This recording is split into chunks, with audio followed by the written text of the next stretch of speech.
Habang naglalabas ang kabaong si Melinda sa gitna ng ulan, naglalakad naman sa Orchard Road ang asawa niyang si Rafael. Tawa ng tawa kasama ang kabet na si Lara. Hawak pa ang Louis Vuitton na bag na binili galing sa pera ni Melinda. Maglibing ka mag-isa. Wala akong oras dyan.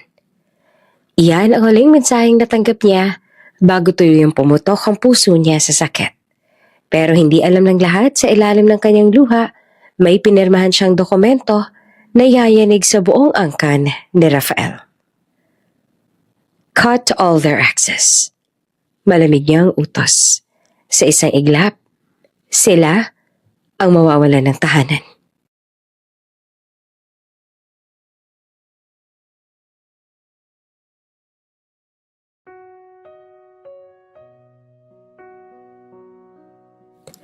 Tahimik ang ospital ng gabing iyon. Ang tunog lang ng wall clock at mahina niyang paghinga ang bumabasag sa katahimikan.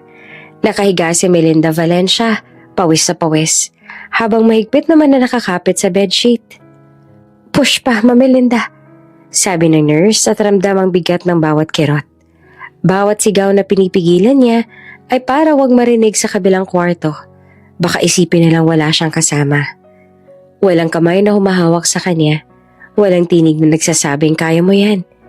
Dapat sana'y nandun si Rafael. Ang asawa niya ang halos 3 taon at niyang pinagsisilbihan. Pero mula pa kahapon, hindi na ito sumasagot.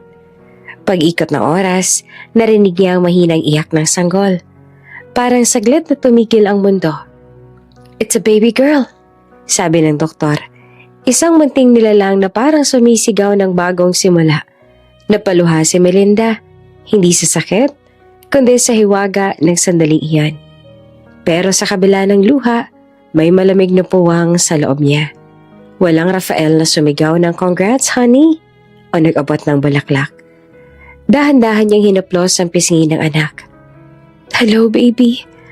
Ako lang muna ha," mahina niyang sabi, halos bulong, bago tuluyang pumikit. Sa kabilang banda naman ng mundo, literal at emosyonal, abala si Rafael sa pag-aayos ng luggage. Nasa kondo sila ni Lara, ang kabet na dati PR consultant ng kumpanya nila. Sa salamin nakikita ni Lara ang sarili niya naka-dress. Bitbit ang designer bag na si Melinda mismo ang nagbayad noon bilang gift, months ago. "Ready ka na?" tanong ni Rafael habang inaayos ang passport. "Of course," sagot naman ni Lara sabay yakap sa kanya. "Finally, tayo naman. Walang istorbo." Natawa pa si Rafael. Tinanggal ang wedding ring at inalagay sa bulsa. "Singapore, here we come." Habang nag-ayos sila ng flight details, may dumating na notification sa phone ni Rafael. Missed call, Melinda, 5 times. Sandaling tumigil siya, pero mabilis din binura ni Lara ang ngiti niya gamit ang halik. "Huwag mo nang isipin, she'll be fine." "But she just gave birth," bulong na Rafael. Parang nakonsensya. "Exactly. May kasama naman yan sa ospital, right?" Tugon na Lara sabay ngiti. "You deserve this trip, Raf. After all, ikaw ang nagtatrabaho para sa lahat ng yan." Tumango si Rafael. Oo nga, trabaho raw. Pero kung totoo man, trabaho ba ang dahilan ng pagtalikod niya sa babaeng nagsakripisyo ng lahat? Kinabukasan, 6 a.m. sa labas ng bintana ng ospital, nakaupo si Melinda. Nakatingin sa anak na mahimbing na natutulog sa crib. May mga nurse sa dumaan. May dalang chart at gamot. "Congratulations po, ma'am." Bati ng isa. "May darating na po ba na relative?" Sandaling natahimik si Melinda bago sumagot. "Wala. Ako lang." Napatingin ng nurse at halata na aawa, pero ngumiti. "Matapang po kayo. Pero last lang muna ha." Pag-alis naman ng nurse, bumaling siya sa cellphone. Wala pa ring reply. Binuksan niya messenger. Scene lang ang huling mensahe. "Raf, please. Malapit na ako mga anak. Nasa ospital na ako." Isang scene lang oh. Walang tugon. Napasinghap siya. Pilit na pinigilan ang pag-iyak. "Ang sakit mo naman." Mahina niyang sabi. "Kahit isang text lang sana." Kinuha niya ang picture frame sa bedside table. Wedding photo na iyon ni Rafael. Laki-laki ng ngiti niya noon. May panghakong habang buhay. Ngayon, tanging echo na lang ng I love you ang natitira sa isip niya. Sa airport sa Singapore, abala si Rafael at Lara sa pag-check-in. Ang paligid ay puno ng ilaw, mga tawa at ingay ng mga nagmamadaling turista. Let's take a selfie! Sigaw ni Lara sabay angat ng phone. Nakaakbay si Rafael, ngumiti at kinindatan siya. Perfect! Sabi ni Lara. Hashtag New Beginnings!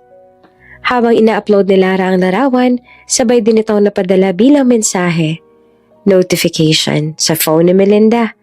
Nakaupo sa ospital. Pagod, may luha pa sa pisngi. Tumunog ang phone na akala niya ay mensahe na ni Rafael. Nangihinig niyang binuksan ng isang larawan. Si Rafael, nakasmile. Samantalang si Lara nakasandal sa balikat nito. Sa likod nila, boarding gate, may signage. Singapore Airlines Flight SQ921. Napatitig siya. Parang may kumirot sa tip-tip. Tiningnan niya ang anak. Mahimbing pa rin itong tulog. Pinilit niyang ngumiti, ngunit biglang tumulo ang luha. Habang ako dito, dinudugo pa. Bulong niya. Ikaw? Nakangiti na. Hinawakan niya ang cellphone. Pinanood ang screen hanggang lumabo sa luha. Hindi niya alam kung paano magsisimula. Pero alam niyang may natapos na ngayong gabi. Hindi lamang panganganak, kundi ang huling sandali ng kanyang tiwala. Sa labas ay lalong lumakas ang ulan. Parang sinasabayan ang bawat tibok ng puso niyang naghihingalo sa sakit. Pero sa ilalim ng bawat patak, may katahimikan din. Parang paon ng hinga bago ang bagyong paparating. At sa gitna ng katahimikan, mahina niyang sinabi, kung ito ang simula, dapat matutunan kong maging matatag para sa anak ko. Niyakap niya ang sanggol, hinalikan sa noo at pinikit ang mga mata. Sa kabilang dulo naman ng mundo, tawa ng tawa si Rafael. Sa ospital naman, tahimik na umiiyak si Melinda. Dalawang magkaibang mundo, isang gabi. Ang gabi ng tahimik na panganganak at ng unti-unting pagkamatay ng pag-ibig. Umaga, manipis ang hamog sa ibabaw ng sementeryo. Tahimik, maliban sa mahinang tunog ng mga ibong lumilipad sa malayo. Sa gitna ng mga puting bulaklak at maliit na kabaong, nakatayo si Melinda. Nakasuot ng itim na bestida na parang hindi sa kanya. Maputla siya. Halatang ilang gabi nang hindi natutulog. Namatay ang anak ni Melinda makatapos ang 3 araw matapos siyang isilang. Ayon sa doktor, nagkaroon nito ng matinding komplikasyon sa baga. Hindi pa buo ang paghinga at nagka-infeksyon dahil sa mahabang oras ng labor. Ginawa ng ospital ang lahat pero hindi kinaya ng sanggol ang laban. Wala siyang kasama. Wala ring kamay na humahawak sa kanya habang pinagmamasdan ng pagbaon ng maliit na kabaong sa lupa. Ang bilis ng lahat. Mahina niyang sabi. Parang kahapon lang. Hawak-hawak pa niya ang maliit na kamay ng anak niya sa ospital. Maiksi lang ang panahong binigay.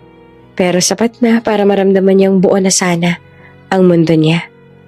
Tumulo ang luha niya habang tinatanggal ng hangin ang mga petals ng bulaklak sa ibabaw ng kabaong. Walang dumating na pamilya ni Rafael. Wala ring text, wala ring tawag. Parang ang lahat ay naglaho kasama ng anak niyang si Mira. Pangalan na pinili niya kahit hindi nagustuhan ni Rafael. Lumapit ang pare at mahinang nagsabi, "Tapusin na po natin, ma'am." Tumango siya. Dahan-dahan siyang lumuhod at hinaplos ang takip ng kabaong bago ito tuluyang ibinaon. "Anak, pasensya na kung ako lang." Bulong niya, halos pabulong sa hangin.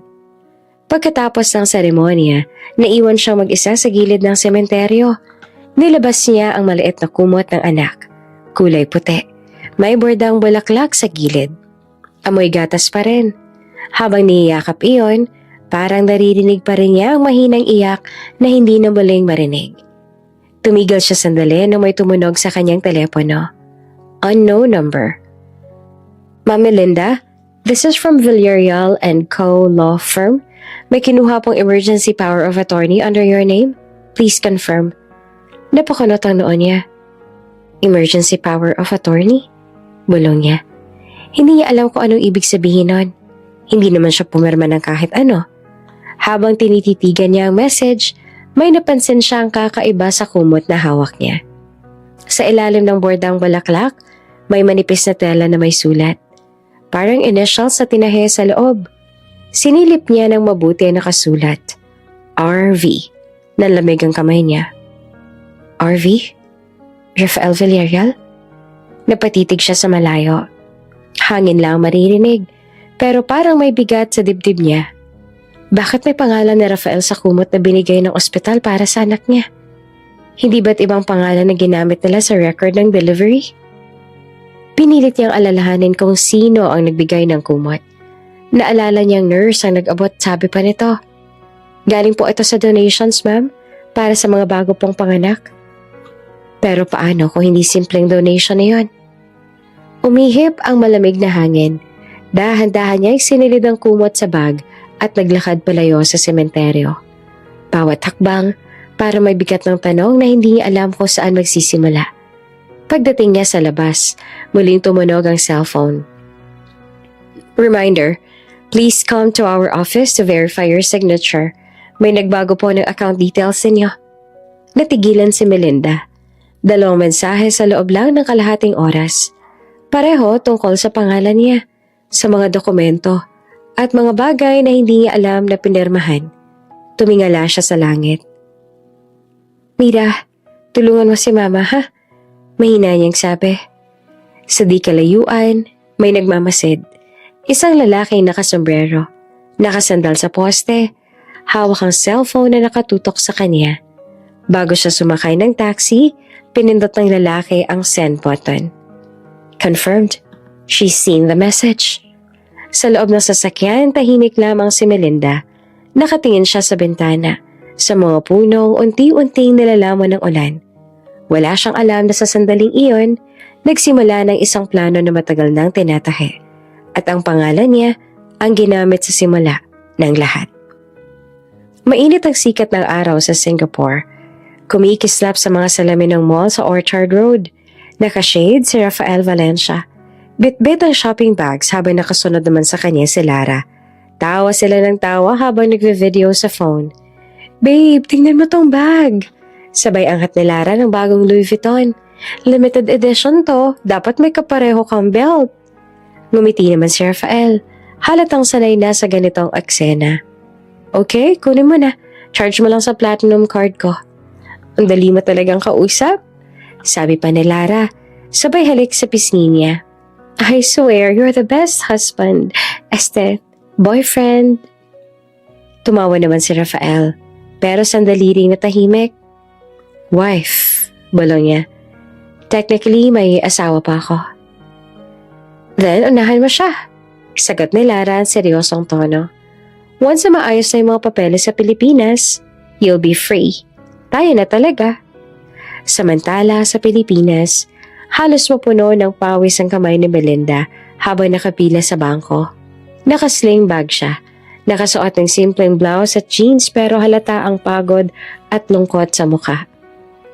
Ma'am, good morning. Bati ng teller. Ano pong transaction? Gusto ko po sanang i-check ang balance ng joint account namin ng asawa ko. Sagot niya. Under Melinda at Rafael Valencia. Ilang click sa keyboard. Ilang sandaling paghihintay at napansin ng teller na nag-ibang ekspresyon. Ma'am, teka lang po ah. Bumalik ito matapos ang ilang minuto at may kasamang manager. Mrs. Valencia, maingat ang tono. Ang account po ninyo ay closed na. Parang tumigil ang mundo ni Melinda. Closed? Paano ho naging closed? Ako ang primary account holder. Titingnan ko po ha, sabi ng manager. Ayon sa record, may authorization for closure signed by both account holders. Naka-attach po ang dokumento. Inabot ng manager ang printout. Pagkakita ni Melinda sa papel ay halos hindi siya makapaniwala. Nandoon niya ang pirma niya. Pero alam niyang hindi niya yon lagda. Hindi ako pumirma nito. Mariin niyang sabi. That's a forged signature. Pag uwi niya, agad niyang binuksan ang laptop. Isa-isa niyang chinek ang bank accounts, pati business emails. 2 pang hindi niya ma-access. Invalid password or unauthorized login. Napaluhod siya sa sahig, hawak ang ulo. Diyos ko, pati pera ba ng anak ko kinuha niyo? Bumalik sa isip niya ang huling beses nilang mag-asawa. Noong huling trimester niya, nagmamadali si Rafael. Palaging may dalang folder at laging may pinapipirma siya sa mga papeles. Para sa company. Noon pa pala niya planano to. Bulong niya, naginginig ang kamay. Habang buntis ako, niluluto na nila ang lahat. Balik sa Singapore, sa isang rooftop bar nagtatawanan si Rafael at Lara, kasamang ilang investors. May mga wine glass, may jazz music sa background. Cheers to a fresh start! Sigaw ng isa. Cheers!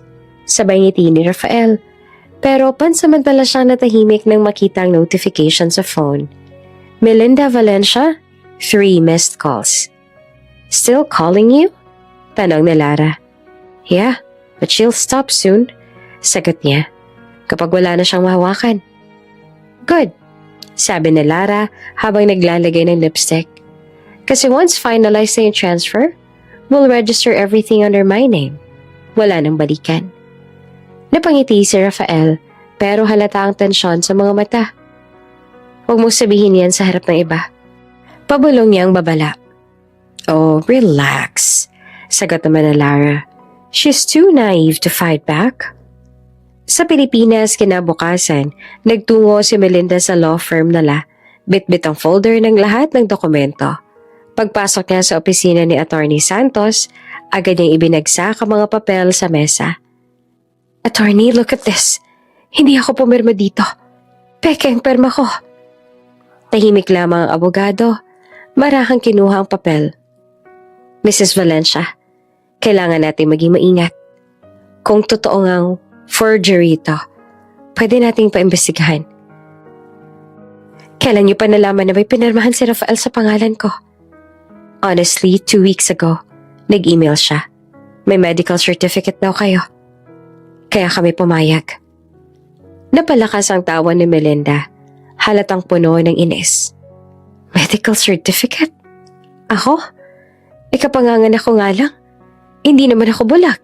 Hindi rin ako baliw. Alam ko, sagot ng abogado. Pero may perma kasi sa file. Fake nga!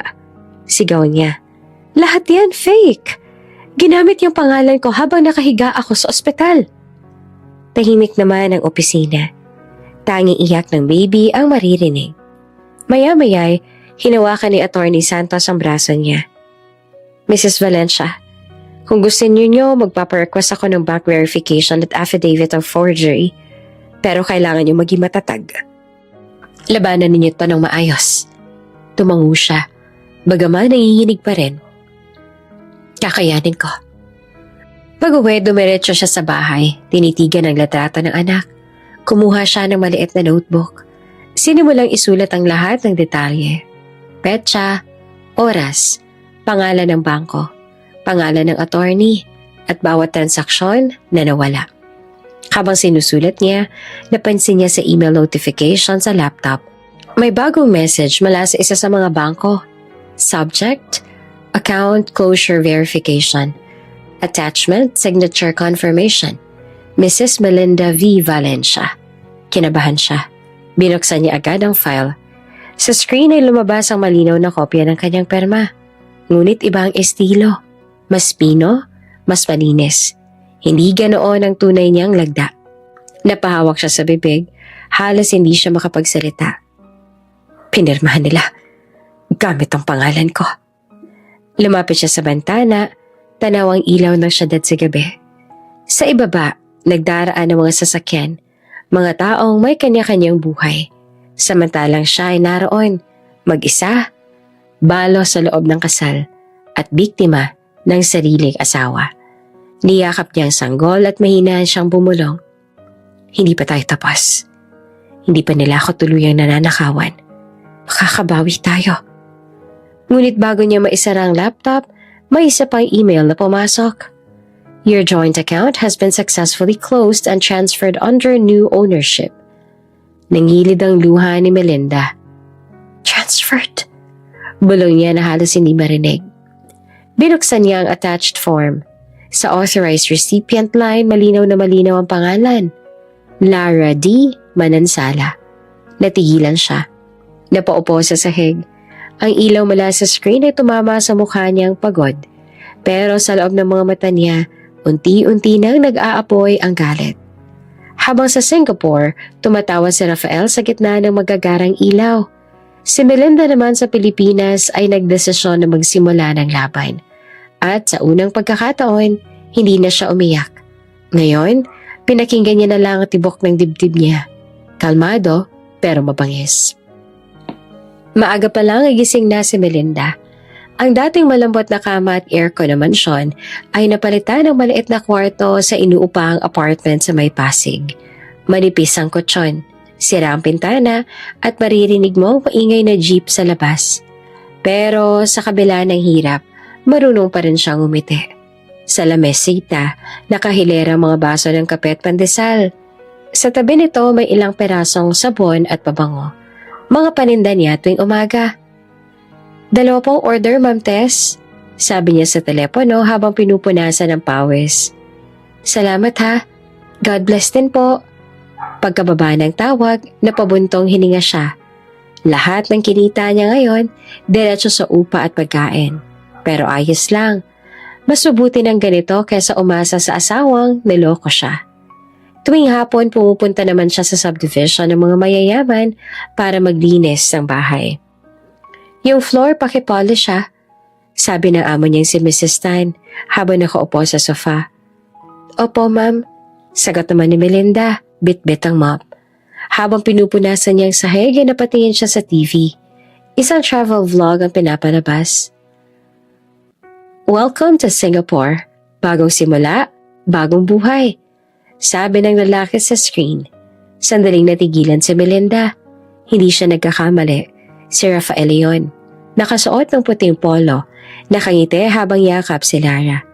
Hawak ni Lara ang camera sabay sabi. This is her second home, baby. Napakapit si Melinda sa mop. Ramdam niya ang biglang pag-igting ng dibdib.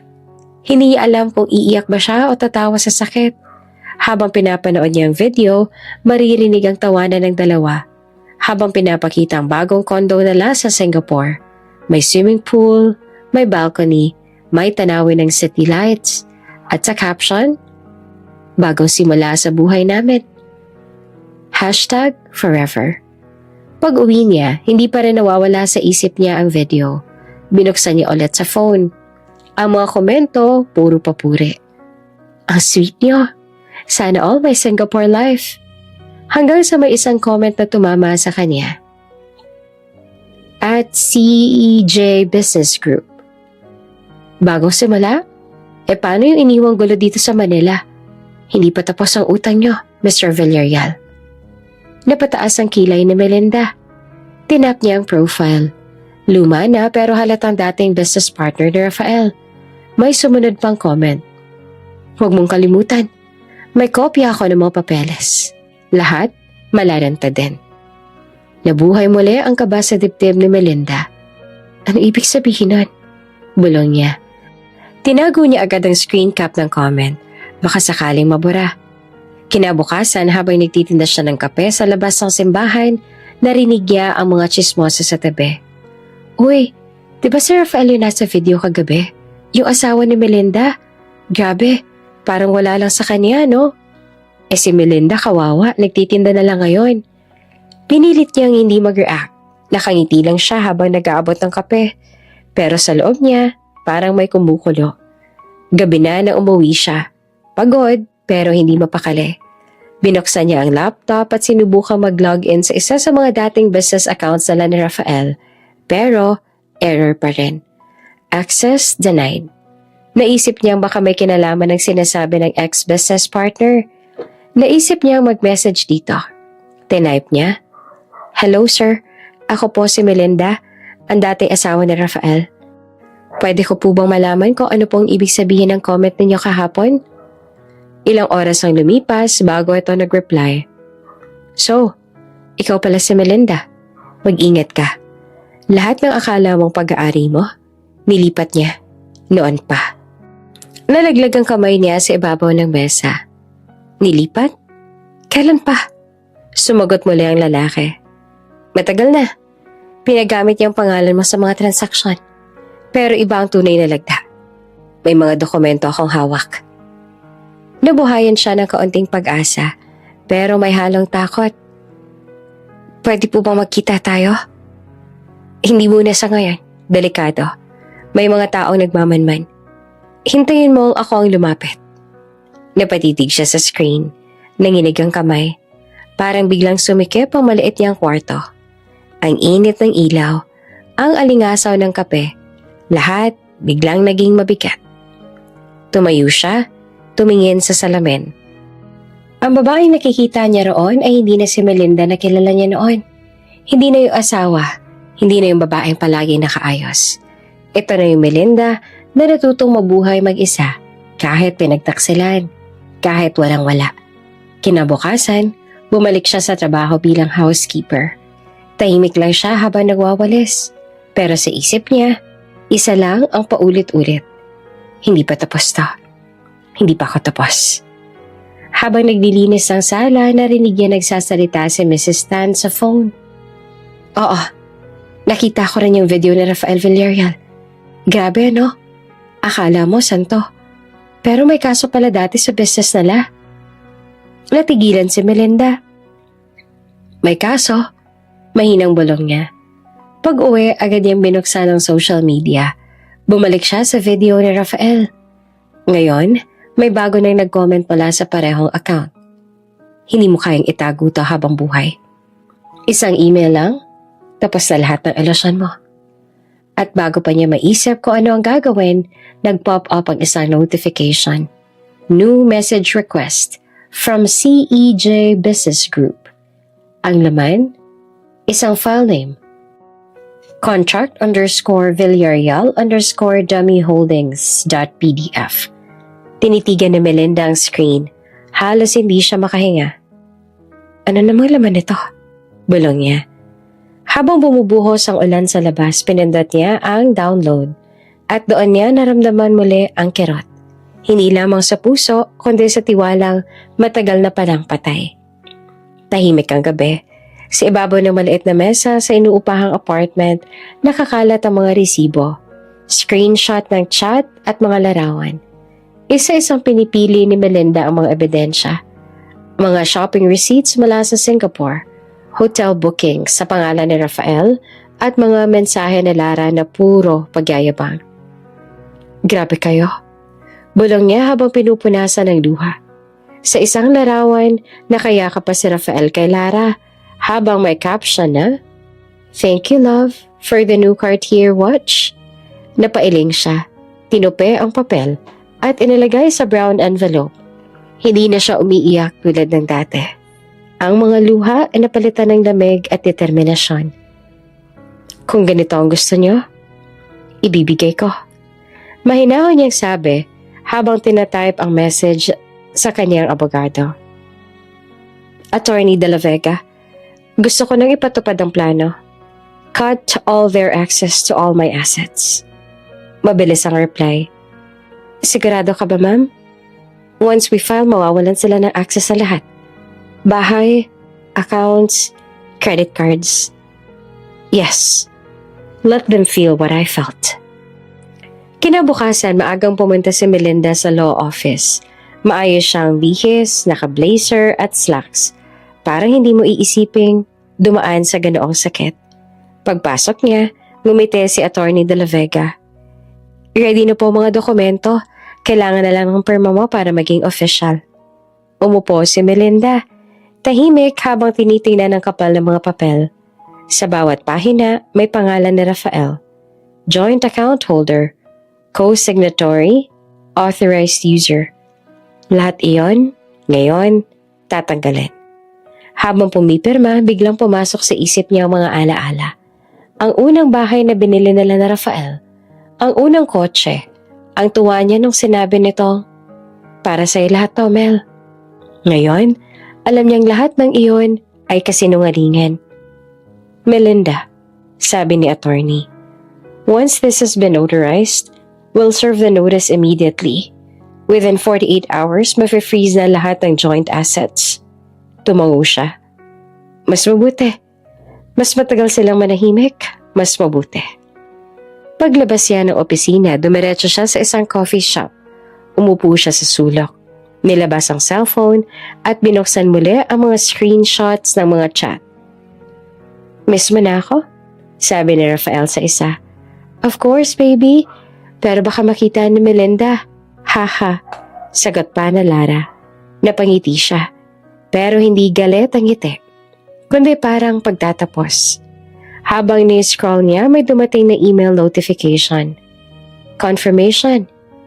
Your legal request to restrict joint asset access is being processed. Naramdaman niya ang bahagyang ginhawa. Sa wakas, siya naman ang may kontrol. Pag-uwi niya sa apartment, nagluto siya ng sopas. Simple lang, pero kumakalamang tiyan. Habang kumakain, tinanaw niya ang pader kung saan nakadikit ang picture frame ng anak niya. Anak, tapos na tayo sa pag-iyak. Ngayon, tayo naman. Tahimik, pero buo ang boses niya. Kinabukasan, bumalik siya sa opisina ng abogado para pirmahan ang final papers. Malinis ang dokumento. May logo ng firm sa taas. Attorney De La Vega, ito na po yung final authorization. Once you sign, we'll execute everything tomorrow morning. Hinawakan niya ang ballpen. Bago pumirma, tumingin siya sa bintana. Makulimlim ang langit. Parang may paparating na ulan. Cut all their access. Malamig yang sabi.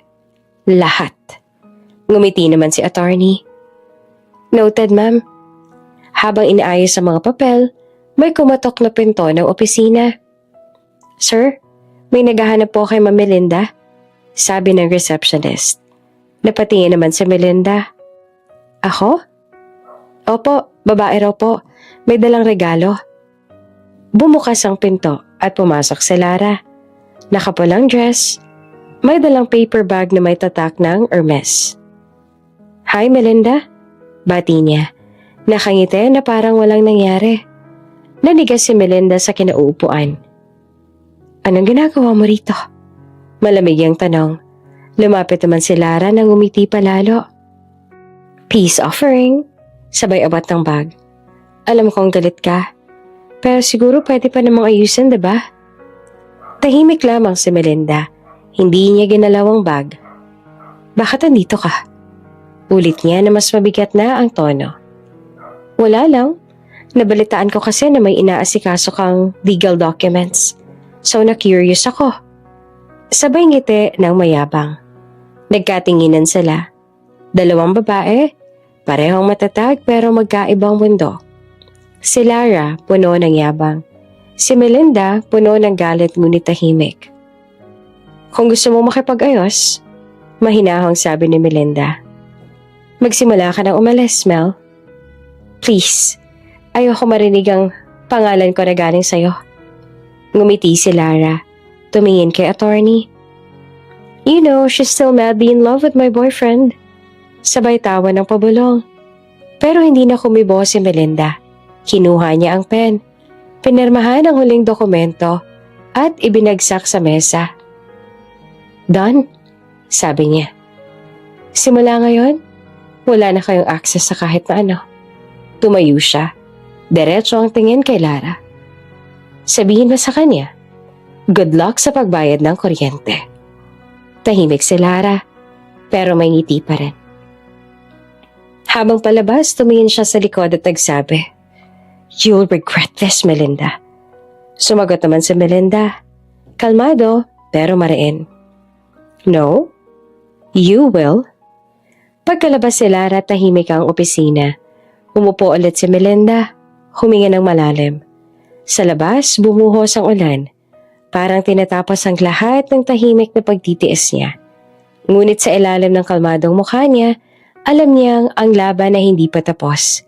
At sa unang pagkakataon, siya ang may hawak ng alas. Maagang nagising si Melinda ng araw na yon. Halos walang tulog, pero matatag ang loob.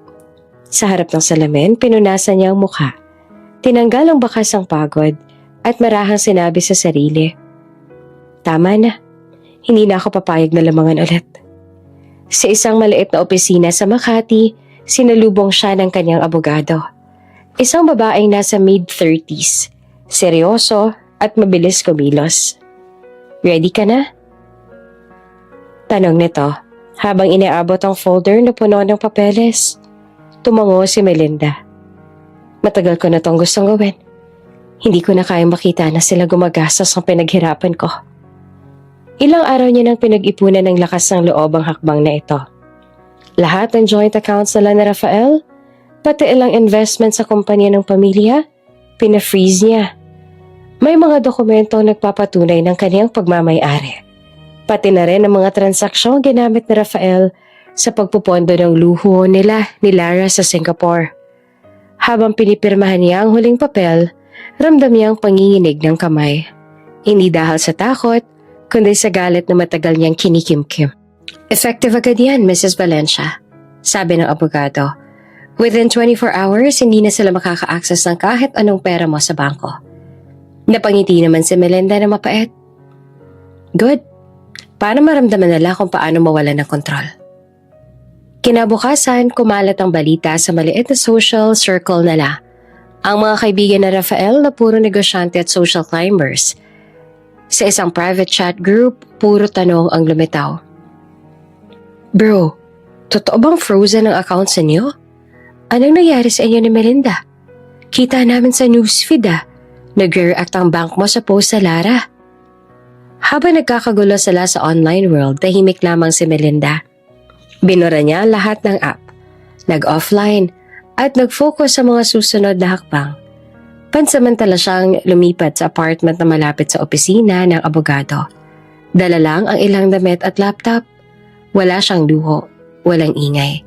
Pero sa unang pagkakataon, nakaramdam siya ng kapayapaan. Isang gabi, habang nagkakape sa veranda ng inuupuahan, nakatanggap siya ng tawag mula sa dating kasambahay nila sa mansyon, si Aling Cora. Matandang yaya ng pamilya ni Rafael.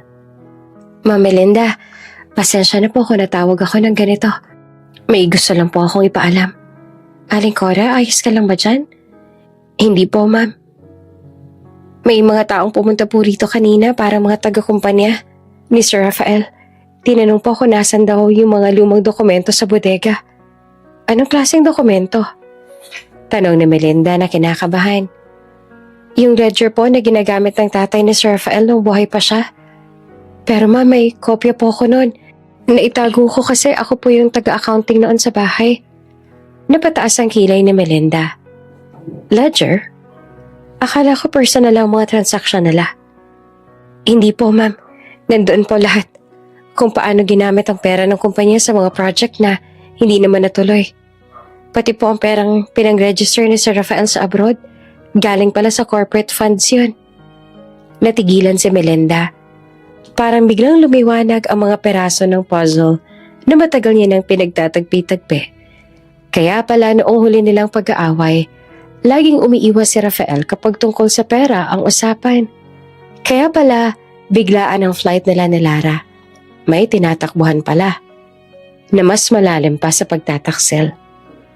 "Aling Cora, hawakan mo muna yung ledger. Huwag mo munang ipapakita kahit kanino, lalong-lalo na kay Rafael. May papupuntahan ng akong tao bukas," utos niya. "Opo ma'am, naka-safe naman po yan sa ilalim ng lumang cabinet.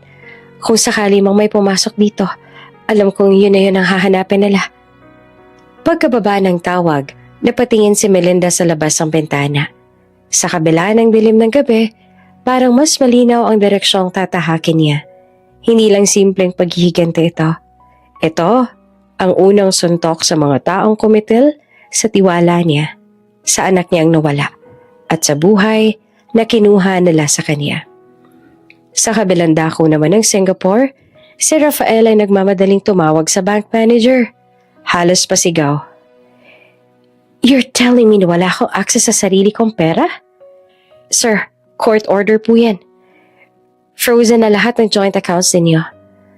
Napahampas siya sa mesa habang si Lara ay tahimik lang sa gilid, nanginginig naman sa kaba. "What now?" tanong niya.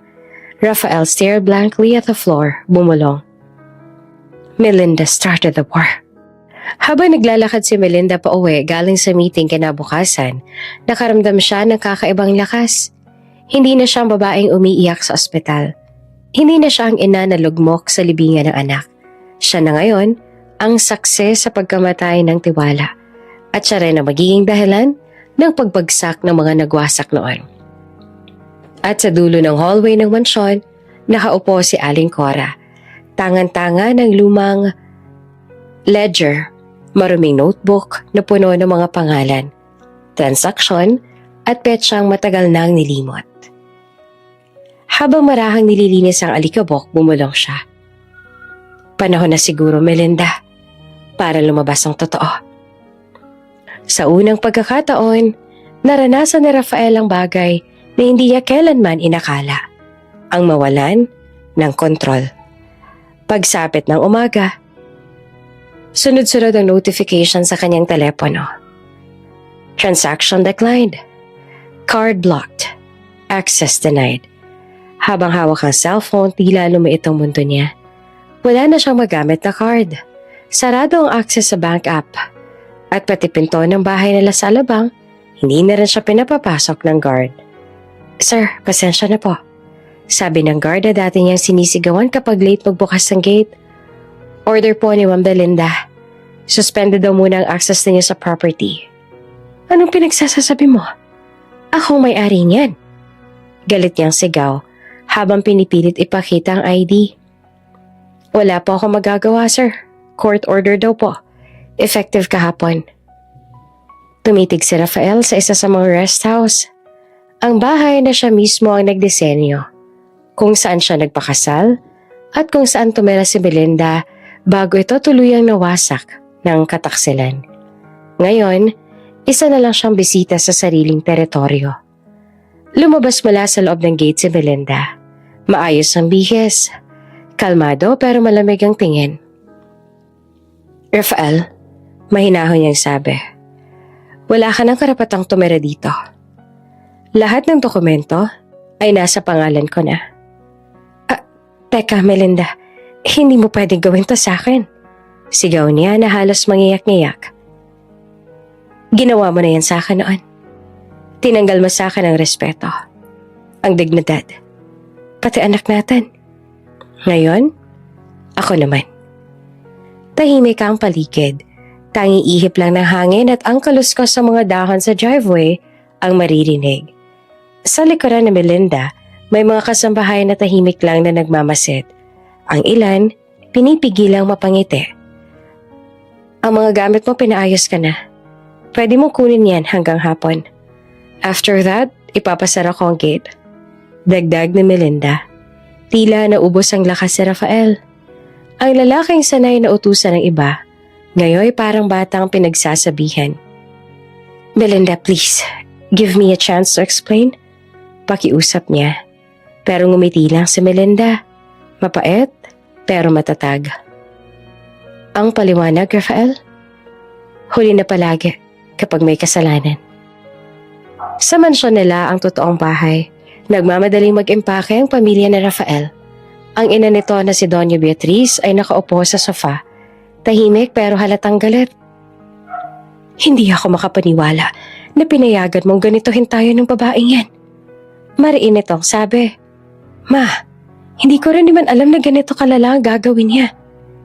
"Hindi mo alam kasi puro babae at luho ang inuna mo. Ngayon tingnan mo, kahit bahay mo inagaw na sa'yo." Ang nakababatang kapatid naman ni Rafael na si Andre ay tahimik lang sa isang tabi. Nag-aayos sa mga kahon ng alahas at dokumento. Iwas siya sa gulo, pero ramdam niya ang tensyon. Habang abala ang lahat, napansin niya ang isang maliit na velvet box sa ilalim ng drawer. Binuksan niya iyon. Isang lumang kwentas na may ukit na pangalan, Magda. Napakunot no si Andre. "Ma, kaninong alahas to?" Napalingon si Doña Beatriz. Agad narinigas ang mukha. "Wala akong alam dyan, ibalik mo." "Pero ma, Parang nakita ko na tong pangalan na to dati. Sa birth certificate ng nanay ni Melinda, di ba? Shut up! Sigaw ng ina, sabay agaw ng box. Hindi mo naiintindihan, Andre. Hindi mo alam kung anong gulo yan kapag lumabas pa yan sa kamay ni Melinda. Ngunit bago pa ito masira ang bag, lumitaw si Melinda sa pinto ng sala. Kalmadong naglakad papasok. Ano yung sinabi mo? Tanong niya na malamig ang boses. Nagulat si Doña Beatriz. Mabilis na itinago ang velvet box sa likod. Wala kang narinig? Meron, sagot ni Melinda na nakatingin kay Andre. Ulitin mo nga yung sinabi mo tungkol sa kwintas. Napatingin si Andre sa ina. Halatang nag-aalangan. May pangalan po kasi Ate Melinda.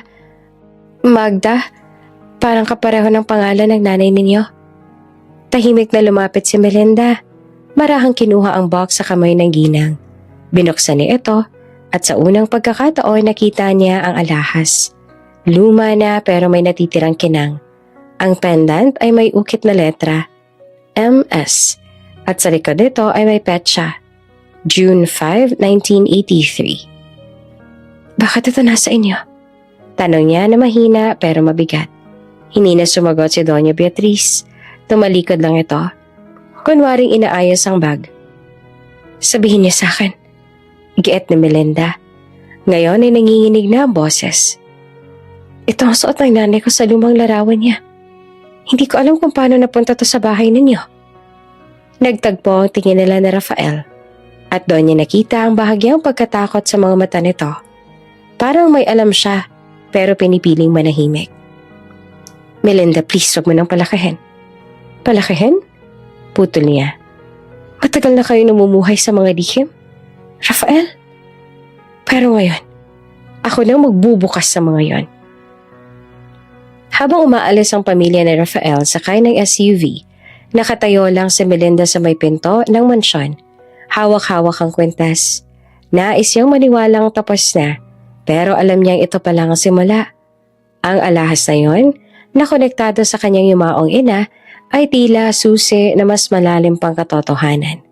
Matagal nang itinago ng pamilya minsang tinawag niyang asawa at pamilya. At sa loob ng kotse, habang tahimik na nakaupo sa likod, si Andre ay palihim na tinititigan ng kapatid. Raf, bulong niya. Sigurado ka bang walang kinalaman yung nanay ni Melinda sa negosyo ng papa noon? Hindi sumagot si Rafael. Nakatitig lang siya sa bintana. Hawak ang saradong kamao. Sa labas ng gate, tinawanan ng hangin ng katahimikan. At sa bulsa ni Melinda, naroon pa rin ang kwentas. Ang simbolo ng koneksyon na hindi pa niya nauunawaan. Ngunit, tiyak niyang magbubunyag ng katotohanan na matagal na nakatago. Pagkalipas ng ilang araw, matapos siyang mapalaya sa mansyon, nagdesisyon si Rafael na lumaban sa paraang alam niya. Image manipulation. Hindi siya papayag na siya ang masama sa mata ng publiko. Tinawagan niya ang mga kakilala sa media, mga dating PR contacts at mga influencer na minsan ay binayaran niya para magpakalat ng magandang balita tungkol sa kanya. Sabihin niya lang totoo. Marin niya ang utos sa PR manager niya sa telepono na si Melinda ang dahilan kung bakit nasira ang negosyo. Emotional, unstable, at siniraan ako sa court. Gamitin niyo yung narrative na yan. At ilang oras lang lumipas, nagsimula ng kumalat sa social media ang mga artikulong may mga headline na Business Tycoon, biktima ng asawang mapang-angkin. Rafael Valencia, inilaglag ng sariling asawa matapos ang ilang taong sakripisyo. Sa unang tingin mukhang epektibo. Maraming netizens ang naniniwala. Lalo na yung mga tagasunod ng lifestyle blogs na dati humahanga sa kanila bilang power couple. Ngunit hindi nagtagal, may mga comment na nagsimulang magtanong, sino yung babae sa Singapore? Paano yung anak nilang namatay? Hindi ba't iniwan niya si Melinda noon? Totoo bang ginamit niyang pera ng asawa sa kabit niya? Ang mga tanong na iyon ay parang apoy na unti-unti din kumalat sa comment section. At sa loob lamang ng isang araw, bumaliktad ang ihip ng hangin. Samantala si Melinda nakaupo sa isang maliit na cafe. Nakatingin sa laptop habang binabasa ang mga post. Hindi siya umimik, pero halatang masasaktan. Sa tabi niya ang kanyang abogado at matalik na kaibigan na si Attorney Celine. Maingat at tinapik ang kanyang kamay. Ganitong klase ng laban ang gusto niya, Melinda. Gamitin mo to. Don't fight with emotions. Fight with proof. Tumango siya. Proof? Lahat ng to puro salita. Pero baka oras na para palabasin ang katotohanan. Lumapit ang isa pang staff ng cafe na may dalang cellphone. Ma'am, nakita niyo na po ba to? Trending sa Twitter. Nakita ni Melinda ang isang short video clip na kumakalat. Si Rafael at ang kabet na si Lara magkasama sa isang party sa Singapore. Halatang laseng, nag-aakap sa harap ng mga empleyado. Pero hindi lang yon, may kasunod na video. Doon malinaw na nakunan sa CCTV footage mula sa event mismo na si Rafael habang hinahalikan si Lara sa isang mesa. Habang nakatingin ng mga staff, halatang nahihiya pero walang magawa. Sa background, may boses na sumisigaw. Boss, baka may makakita. Pero sagot ni Rafael, tumatawa. Wala na akong pakialam.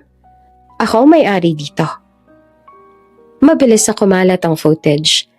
Ngayon, lahat ng sinubukan niyang itagong kasinungalingan ay nasa harap ng publiko. Trending sa mga platform ang hashtag Rafael Exposed. Hashtag Kabit at Boss. Hashtag Justice for Melinda. Sa opisina ni Rafael, nagpanik ang PR team. Sir, kailangan natin maglabas ng statement. Sigaw na isa. Sabihin niyo na edited yan. Utos si Rafael habang pawis sa pawis. Pero sumabat naman si Lara. Halatang nanginginig. Mukhang hindi na natin malulusan to, Raf. Kita sa video yung logo ng kumpanya mo. Pati uniform ng mga staff. Shut up, Lara. Sigaw niya. Kung hindi mo ako sinama sa party na yon, edi wala sana to. Umiyak si Lara, pero walang may pakialam. Ang dati relasyon na lang puro halakhakan, ngayon ay naging sagutan, sisihan at takot. Samantala sa bahay ni Melinda nakatanggap siya ng tawag. Ma'am, congratulations, sabi ng abogado niya. Ang CCTV na yan, galing sa dating empleyado ng kumpanya nila. Siya raw ang nagpadala bilang ganta sa ginawang panlilin lang ni Rafael. Hindi ko pinagawa to, sagot ni Melinda.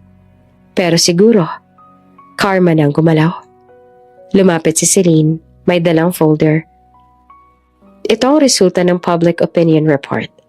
Sa loob ng 2 araw, bumagsak ang reputasyon ni Rafael. Lahat ng investor, umatras. Pati mga kaibigan nila, umiwas na.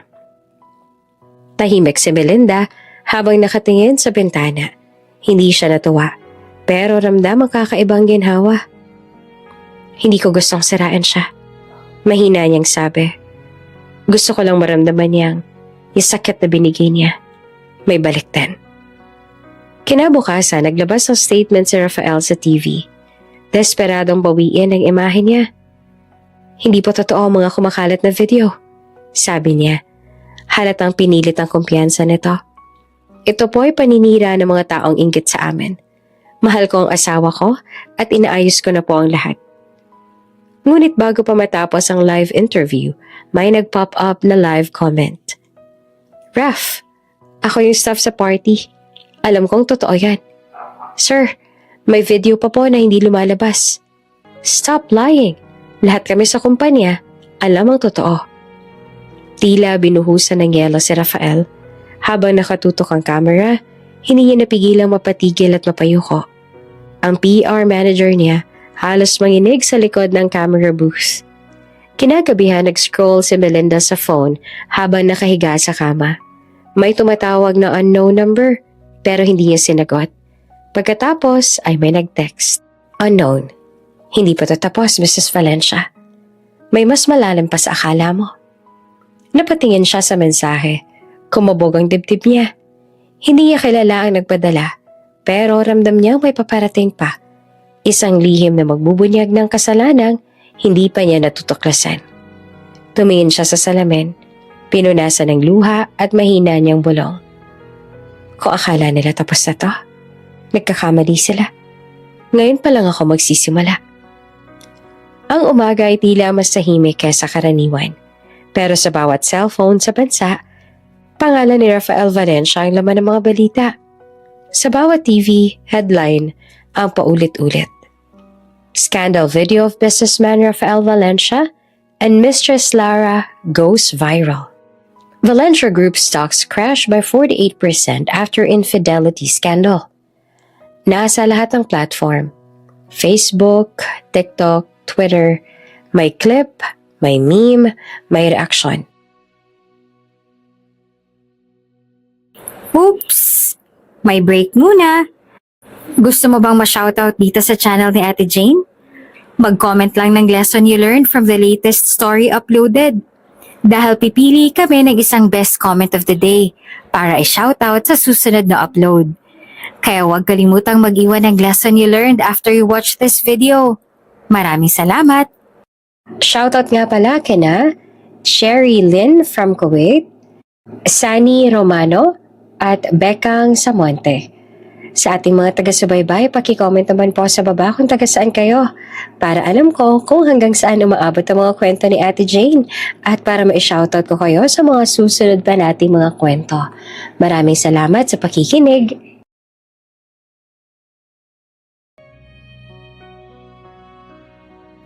Dati mga kaibigan ngayon ay biglang nag-unfollow. Ang mga negosyong pinundar niya isa-isa nang nagsasara. Sa condo unit na pansamantala niyang tinutuluyan, si Rafael ay nakatulala sa harap ng laptop. Ang inbox niya puno ng emails mula sa mga investors. Termination notice. Si Lara ay nakaupo sa gilid at umiiyak. Raf, wala na tayong pera. Kahit yung account ko sa Singapore frozen din. Ngunit hindi siya nakasagot. Tila wala na siyang boses. Wala na ring direksyon. Sa labas, may mga reporter na nag-aabang. Sir Rafael, totoo bang ginamit ninyo ang pera ng asawa niyo para pondohan ang trip niyo sa Singapore? Sir, ano po masasabi ninyo sa sinabi ng ex-staff na pinahiya ninyo sa party? Walang lumabas sa kanyang bibig. Tanging tunog lang ng camera shutters ang pumuno sa paligid. Samantala, sa kabilang dulo naman ng lungsod, nakaupo si Melinda sa loob ng maliit na law office. Tahimik na nakamasid sa TV screen habang pinapalabas ang balita. Kasama niya si Attorney Celine, ngunit tila wala na siyang maramdaman kundi isang mahabang buntong hininga.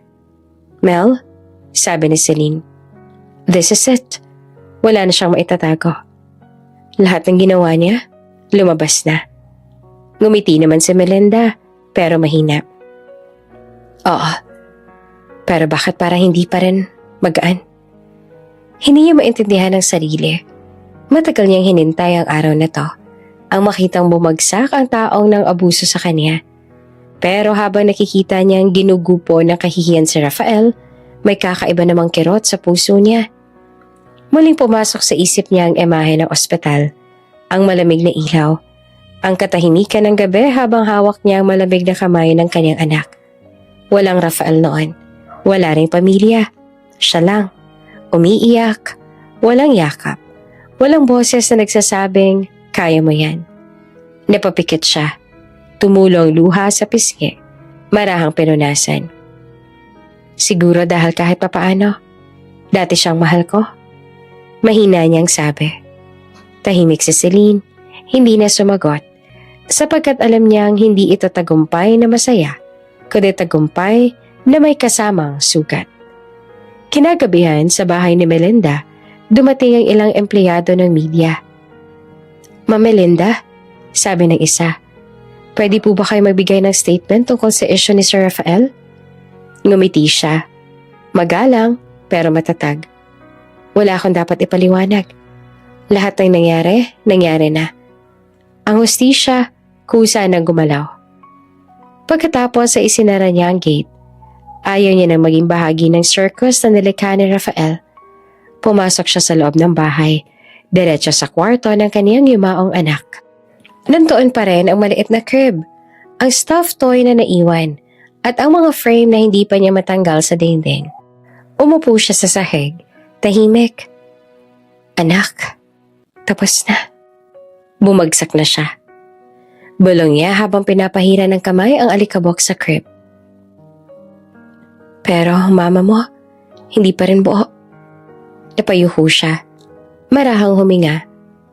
Ngunit bago pa siya makatulog, tumunog ang cellphone sa mesa. Isang unknown number nagpadala ng mensahe. Unknown. Hindi pa tapos ang laban, Mrs. Valencia. Napataas ang kilay niya at napalunok. Another scammer? Bulong niya. Pero nang tingnan niya ulit ay may kasunod pang mensahe. Unknown. Alam mo ba kung sino ang totoong may-ari ng kumpanya ni Rafael? Unknown. Hanapin mo ang pangalan na nasa kwentas. Mabilis niyang hinanap sa drawer ang lumang kwentas na nakuha niya sa mansyon noon. Ang may ukit na Magda. Ngayon, tila lalo itong nagniningning sa ilaw ng lampshade. Kinilabutan siya. Sino nagpapadala ng mensahe? At paano niya alam ang tungkol sa kwentas? Kinabukasan, paglabas si Melinda ng bahay, may nakaparadang kotse sa tapat. May isang lalaki sa loob, naka-sunglasses, tahimik lang na nakamasid. Tiningnan niya ito, pero hindi niya makilala. Paglapit niya ay pinaandar ng lalaki ang sasakyan at mabilis na umalis. Hindi pa tapos. Mahina niyang bulong habang pinagmamasan na kumikislap na alikabok sa kalsada. Bumalik siya sa loob ng bahay, hawak pa rin ang kwentas. Sa isip niya, naghalo ang kaba at kuryosidad. Ang laban kay Rafael ay tila tapos na sa mata ng publiko. Pero may bagong banta. May bagong peraso ng palaisipan na humihingi ng sagot. Huminga siya ng malalim at marahang ngumiti. Kung may susunod pang round, sabi niya sa sarili, handa na ako. Hindi na ako yung Melinda na iniwan noon. Sa labas, umihip ang malamig na hangin ng gabi at sa gitna ng katahimikan, ang cellphone niya ay muling umilaw. Isang bagong mensahe mula sa parehong unknown sender. Magda is not who you think she is. Napatigil si Melinda. Ang pangalan ng kanyang ina. Bakit binabanggit muli? At doon alam niyang ang susunod na laban ay hindi na tungkol sa pera, kundi sa katotohanan. Ang sekreto ng pamilyang minsan niyang pinangarap maging bahagi.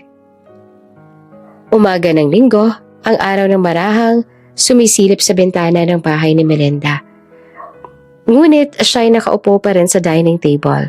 Hawak ang kwentas sa natagpuan niya noong nakaraan. Hindi pa rin siya mapalagay mula sa mga misteryosong text messages kagabi. Sa gitna ng pag-iisip, may kumatok sa gate. 3 beses, mabagal. May ritmo na parang hindi basta bisita lang. Pagbukas niya ng pinto, isang matandang babae ang bumungad. Mahina na, ngunit matalim ang mga mata. Melinda? Sabi ng babae na may halong kaba sa boses. Opo, sino po sila? Ngumiti ito ng marahan. Ako si Tessa Villanueva, kaibigan ng mama mo, si Magda. Parang biglang may humigpit sa dibdib ni Melinda sa pagbabanggit ng pangalan ng ina. Matagal na po kayo hindi nagpapakita. Naalala ko na po kayo nung bata pa ako. Kayo po ba yung madalas na dumalaw sa bahay namin dati? Tumango si Tessa. Siya kamarahang iniabot ang isang lumang sobre na may tatak ng bangko. Ito ang dahilan kung bakit ako narito. Matagal ko na dapat itong binigay sa'yo, pero natakot ako noon. Ngunit ngayon gusto kong itama yung pagkukulang ko sa mama mo. Umupo silang dalawa sa sala. Sa pagitan nila, nakapatong ang sobre na tila may bigat ng mga taon. Bago mamatay ang mama mo, sabi ni Tessa. Pinakiusap niya sa akin na itago ko yan. Hanggang sa dumating ang panahon na kailangan mo na ito.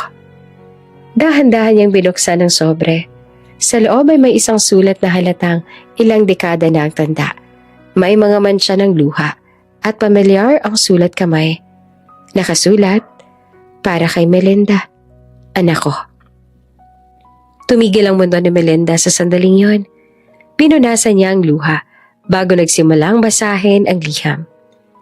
Anak, kung nababasa mo to, ibig sabihin ay wala na ako. Maraming bagay ang hindi ko nasabi sa'yo. Hindi kita iniwan ng walang laban. May mga bagay na hindi ko kayang sabihin noon dahil may mga matang nagbabantay. Napakapit si Melinda sa papel. Tumulo ang luha sa bawat linya. May trust fund na ginawa ang papa mo bago siya nawala. Nasa pangalan ng ibang tao. Para hindi maagaw ng pamilya na Rafael. Ang perang yon ay para sa'yo at sa magiging anak mo. Pero higit pa doon, may dokumento rin nagsasabing hindi aksidente ang pagkamatay ng tatay mo. Hanapin mo sa bangko ng Luna Holdings sa ilalim ng pangalang Teresa Ramos. Siya ang tagapag-ingat ng lahat ng sekreto. Teresa? Mahina niyang bulong. Napatingin siya kay Teresa na ngayon ay umiiyak na rin. Si Teresa. Yun din ang pangalan sa papel na nakuha ko sa mansyon. Tumango si Tessa. Oo anak, si Teresa Ramos. Matagal na kasambahay sa bahay ng mga Valencia. Siya ang tagapangalaga ng yaman at sikreto ng pamilya. Isa siya sa mga pinagkakatiwalaan ng mama mo. Napatigal si Melinda. Ibig sabihin, matagal nang konektado si mama kay Rafael. Bago pa kami ikasal? Mas matagal pa, Melinda. Sagot ni Tessa. Ang pamilya na Rafael, may utang sa mama mo. May mga ari-ari ang ipinangalan nila pansamantala sa pamilya ng mama mo noon. Para takasan ng buwis at mga utang. Pero nung mamatay siya, nawala ang mga papeles at tinago iyon ni Teresa. Parang bumigat ang paligid. Ang lahat ng sakit, galit, pagkalito, sabay-sabay na bumalik. Kaya pala parang laging may tinatago si Rafael sa akin. Anak, sabi ni Tessa habang hawak ang kamay ni Melinda. Kung gusto mong bumawi sa lahat, hanapin mo si Teresa. Siya lang may alam kung nasaan ang mga dokumento. Pero bago siya umalis, may iniabot pa siyang maliit na kahon. Ito, galing din sa mama mo. Hindi ko alam kung anong laman yan. Pero ang sabi niya, kapag nalaman mo ng totoo, saka mo lang ito buksan. Pagkaalis si Tessa, matagal na nakaupo si Melinda. Binuksan niya ang kahon. May laman nito ang lumang larawan. Si Magda, hawak ang isang sanggol. Sa likod ng larawan ay may nakasulat. Para sa anak kong hindi nila kinuha. Napakapit siya sa dibdib. Anong ibig sabihin nito, Ma? Habang tumatakbo sa isip niya ang posibilidad, nag-vibrate muli ang cellphone niya. Isang bagong mensahe mula sa unknown number. Alam mo na ngayon, hindi ba? Hanapin mo ako bago sila makahanap sa akin. T.R. Tumaas ang balahibo niya. T.R. Teresa Ramos. Buhay pa siya. Mabilis siyang kinuha ang bag. Isinuksok ang larawan at liham. Hindi pa tapos ang laban. Ang iniwan ng kanyang ina ay hindi lamang yaman, kundi katotohanan na kay tagal nang itinago ng pamilyang minsan ay sinira ang buhay niya. Habang umaalis siya ng bahay, nakatingin siya sa langit. Sa unang liwanag ng umaga, Ma, bulong niya, salamat sa hindi mo pagsuko. Ngayon, ako naman ang lalaban. At sa dulo ng kalsada, isang itim na sasakyan ang sumunod sa kanya. Tahimik, mabagal. Sa loob nito ay isang babaeng may puting buhok ang nakamasid, may ngiti sa labi. Handa na siya. Mahinang sabi nito. Simulan na natin ang pagbabalik ng totoo. Mainit ang umaga sa mansyon ng mga Valencia, pero hindi galing sa araw ng apoy. Mula ito sa mga sigawan at pangayan sa loob ng malawak na sala. Rafael, paano mo nagawang itago ito sa amin? Sagot ni Don Ernesto, ang ama ni Rafael, habang pinupukpok naman ang mesa ng baston. Wala akong tinago pa. Hindi ko alam kung saan nagkagaling ang mga paratang na yan. Sagot pa ni Rafael, pero nanginginig ang tinig niya. Sa gilid, tahimik lamang si Lara. Nakayuko, hawak ang cellphone na paulit-ulit na tumutunog dahil sa notifications. Mga comment, shares at memes tungkol sa scandal na lang dalawa. Walang gustong lumapit sa kanya. Maging ang mga pinsan ni Rafael na dati niyang kakampi, ngayon ay umiwas ng tingin. Wala ka na talagang hiya. Singit pa ng kapatid ni Rafael na si Monica. Binaliktad mo ang asawa mo. Tapos ngayon, buong pamilya mo ang nadadamay. Monica, huwag kang makialam. Sigaw na Rafael. Makikialam ako dahil pinapahiya mo kami sa buong lipunan. Yung asawa mo si Melinda, kahit sinira mo, mas may dignidad pa rin sa'yo. Tahimik na tumulo ang luha ni Lara. Rafael, hindi ko na alam kung anong gagawin natin. Mahinang sabi niya, pero agad siyang tinabig ni Rafael.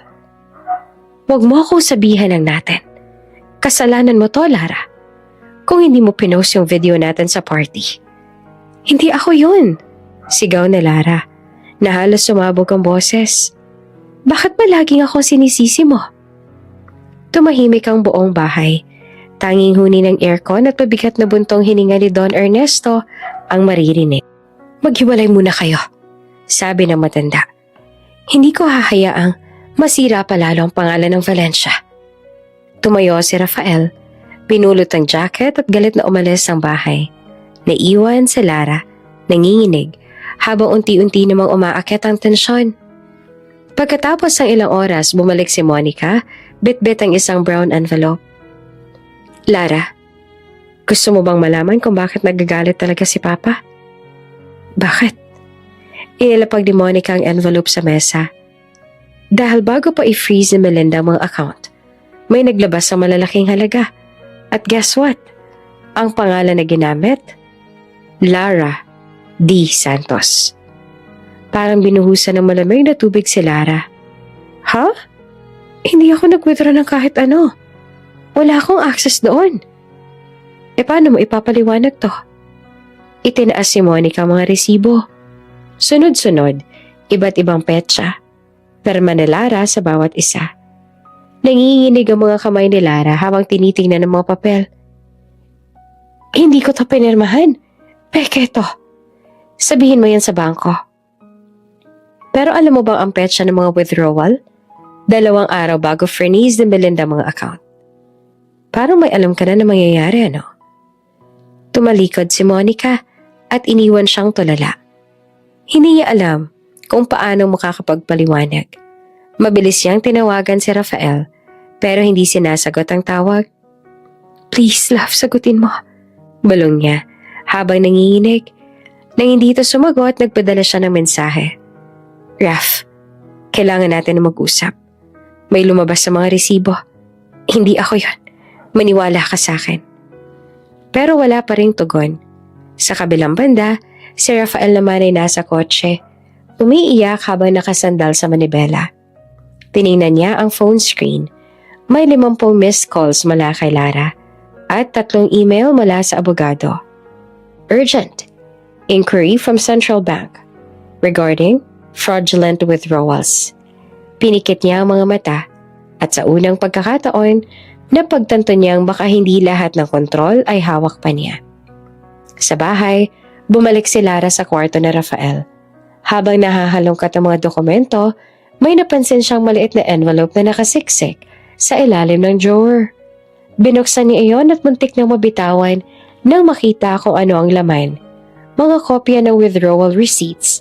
Lahat may perma ni Rafael. Nagpanggap siyang akong gumawa nito. Nalaglag ang cellphone niya sa sahig. Ngayon niya lang naramdaman kung gaanong kalalim ang pagkakabaon niya sa gulo ni Rafael. Sa labas ng bahay, nakatayo ang isang babae na may sombrero. Nakamasid sa loob sa pamamagitan ng salamin ng gate. May hawak siyang camera at envelope na kulay itim. Binulong niya sa sarili. Simula pa lang to. Kapag lumabas ang totoo, sila mismo ang sisira sa isa't isa. Habang tinatamaan niya ng liwanag ang poste, makikita sa isang iglap ang tattoo sa kanyang pulso. T.R. Ang parehong inisyal ng misteryosong taong nagpadala ng mensahe kay Melinda. Mainit ang sikat ng araw nang tumigil ang itim na kotse sa tapat ng bahay ni Melinda.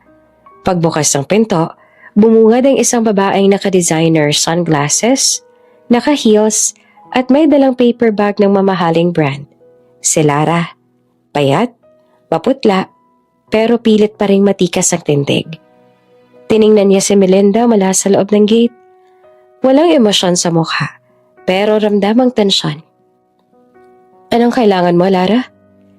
Tanong niya sa kalmadong boses, pero malamig. Melinda, please. Mahinahong sagot ni Lara habang lumapit. Hindi ako nandito para makipag-away. Gusto ko lang na makipag-ayos. Saglit na natahimik si Melinda, tsaka binuksan ang gate. Sige, pumasok ka. Pero mabilis lang ako, may lakad pa ako. Pagpasok nila sa sala, pansamantalang nabuhay ang mga alaala ng dating tahanan ni Melinda. Ang mga kortinang siya mismong pumili. Ang sofa na pinagtawanan nila noon ni Rafael habang nanunood ng pelikula. Ngayon, ibang-iba na. Walang halakhak, puro lamig. Inilapag ni Lara ang dala niyang paper bag sa mesa. Pasalubong sana, sabi niya sabay ngiti. Galing Singapore, para sa'yo. Hindi ko kailangan ng kahit ano galing sa'yo, sagot ni Melinda. Hindi man lang tiningnan ang laman. Sabihin mo na kung ano talagang pakay mo. Huminga ng malalim si Lara at umupo. Melinda, pagod na ako. Hindi ko na kayang ganito. Si Rafael, galit sa lahat. Pati sa akin. Wala na kaming pera. Frozen ang accounts. Baka naman pwedeng makipag-areglo tayo. Gusto ko lang ng kapayapaan. Tahimik si Melinda. Pinagmamasdan lang siya. Anong kapayapaan ang sinasabi mo? Tanong niya. Yung kinuha mo sa akin noon? O yung gusto mong kunin ulit ngayon? Napalunok si Lara. Hindi ganon. Sabay kuha ng envelope sa bag. Ito kasi, may dokumento akong pinasuri sa abogado. Kung pipirmahan mo, pwede nating ayusin ang lahat. Walang kaso. Walang gulo. Inilapit niya ang dokumento kay Melinda. Nakangiti. Simpleng kontrata lang. Pero mamala ang kailangan. Tahimik na kinuha ni Melinda ang papel. Binuklat niya ito, mabagal habang nakatingin kay Lara. Familiar to. Mahina niyang sabi. Alam mo ba kung ano to, Lara? Ha? Kontrata lang yan ng pag-aareglo. Hindi siya pinatapos si Melinda. Hindi. Fake ito. Napatigil si Lara. Parehong font. Parehong format ng dokumentong pinagawa ko sa law firm ko dati. Pero may kakaiba. Tinapik ni Melinda ang papel. Ginamit mo ang lumang perma ko. At ang date? 3 linggo bago tayo magharap ngayon. Lalong namutla si Lara. Hindi, Melinda. Hindi mo naiintindihan. Tumayo si Melinda. Inilabas ang phone mula sa bulsa, tinutok sa kanya. Alam mo bang naka-video lahat ng to? Nanlaki ang mga mata ni Lara. Kanina pa, dagdag ni Melinda. Nasa kabilang kwarto ang PA ko. Naka-record mula sa simula. Alam ko ng plano mo bago ka pa dumating. Alam mo kung paano? Kasi may nagpadala sa akin ng kopya ng script mo. Lahat ng lalabas sa bibig mo, alam ko na. Nagbago ang mukha ni Lara. Mula sa pakiusap, naging galit. Wala kang alam sa pinagdadaanan ko. Sigaw niya. Sinira mo ang buhay ko. Hindi ako sumira sa'yo. Mahinahon pero matalim na sabi ni Melinda. Ikaw ang pumili niyan. Ginamit mo ako. Ginamit mo ang asawa ko. At ngayon gusto mo pa rin gamitin ang awa ko? Pero tapos na ako doon. Tumayo si Lara, nanginginig. Hindi pa tapos to, Melinda. Hindi mo alam kung sinong pinapatamaan mo. Subukan mo. Malamig na sagot ni Melinda. Pero tandaan mo, sa bawat hakbang mo, may nakabasid. Hindi na ako yung dating Melinda na niloko mo. Paglabas si Lara, naglakad siyang mabilis papunta sa kotse. Pero huminto siya saglit at lumingon. Si Melinda nakatayo pa rin sa pintuan. Matatag, hawak ang cellphone. Na may naka-on na recording. Nang tuluyang umalis ang kotse, lumabas mula sa kabilang kwarto si Tessa, ang matagal ng kaibigan ng yumaong ina ni Melinda. Nakuha mo lahat? Tanong ni Melinda. Ngumiti si Tessa at itinaas ang kamera. HD quality, lahat malinaw, lahat recorded. Huminga ng malalim si Melinda. Good. Isusunod na natin sa abogado. Ngumiti si Tessa, tsaka tumango. Bilib ako sa'yo, Iha. Kung dati ikaw ang niloloko, ngayon ikaw na ang naglalagay ng hangganan. Sa labas, muling bumuhos ang ulan. Parang simula ng bagong yugto. At sa loob ng bahay ni Melinda, tahimik lang, pero sa kanyang mga mata, maliwanag na hindi lang siya nakabangon, handa na siyang lumaban. Tahimik ang umaga sa opisina ni Melinda. Nakaupo siya sa harap ng isa sa mga abogado, si Attorney Ramon Samaniego, habang binabasa ang bagong batch ng mga dokumentong dumating mula sa korte. Ma'am, mainahon pero seryosong sabi ng abogado. May bago pong kaso laban sa kumpanya ni Rafael. Isang dating creditor, si Mr. Lim, taga Malaysia, nagsampa ng demanda para sa pandaraya. Napakunot ang noo ni Melinda. Pandaraya? Oo. Ayon sa reklamo, nangutang daw si Rafael ng malaking halaga para sa isang expansion project. Pero ginamit pala sa personal na gastos. Mga luho, biyahe, at jewelry purchases sa pangalan ni Lara. Tahimik si Melinda. Hindi na siya nagulat. Pero ramdam pa rin ang bigat. Gano'n naman kalaki halagang pinag-uusapan? Halos 30 milyon. 30? Napahawak siya sa sentido. At saan naman napunta lahat ng pera? Nagbukas ang tablet ang abogado at ipinakita ang mga resibo. Mga luxury bag, relo, hotel bookings, lahat galing sa joint corporate account ng kumpanya nila ni Rafael. Kung mapapatunayan ito, sabi ni Attorney Samaniego, posibleng ideklara ang kumpanya nila na bankrupt sa loob lang ng 3 buwan. Lalo na kung wala naman silang maipakita ang assets.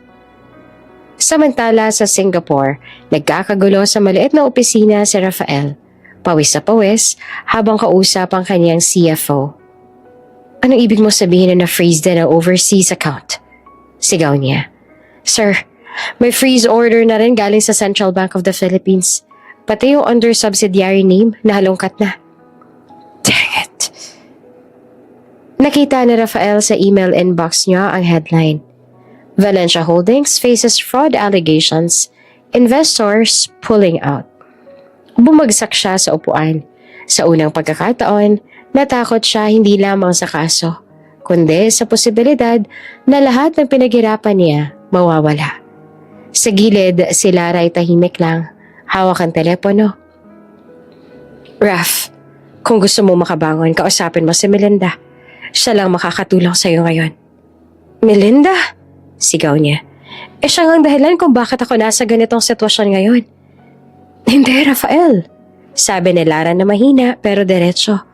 Ikaw. Kinagabihan, habang nasa bahay si Melinda, dumating ang isang delivery. Isang brown envelope na walang return address. Nag-aalangan niyang binuksan ito. Sa loob ay may isang sulat at ilang photocopy ng mga kontrata. Mrs. Valencia, ako ay dating empleyado ng kumpanya ng iyong asawa. Marami akong alam. Gusto kong tumulong. Hindi ko na kayang manahimik. Mula sa isang taong minsang naniwala kay Rafael. Kasama sa sobrang isang dokumentong may pamagat. Internal Expense Authorization. Signed by R. Valencia. Forged.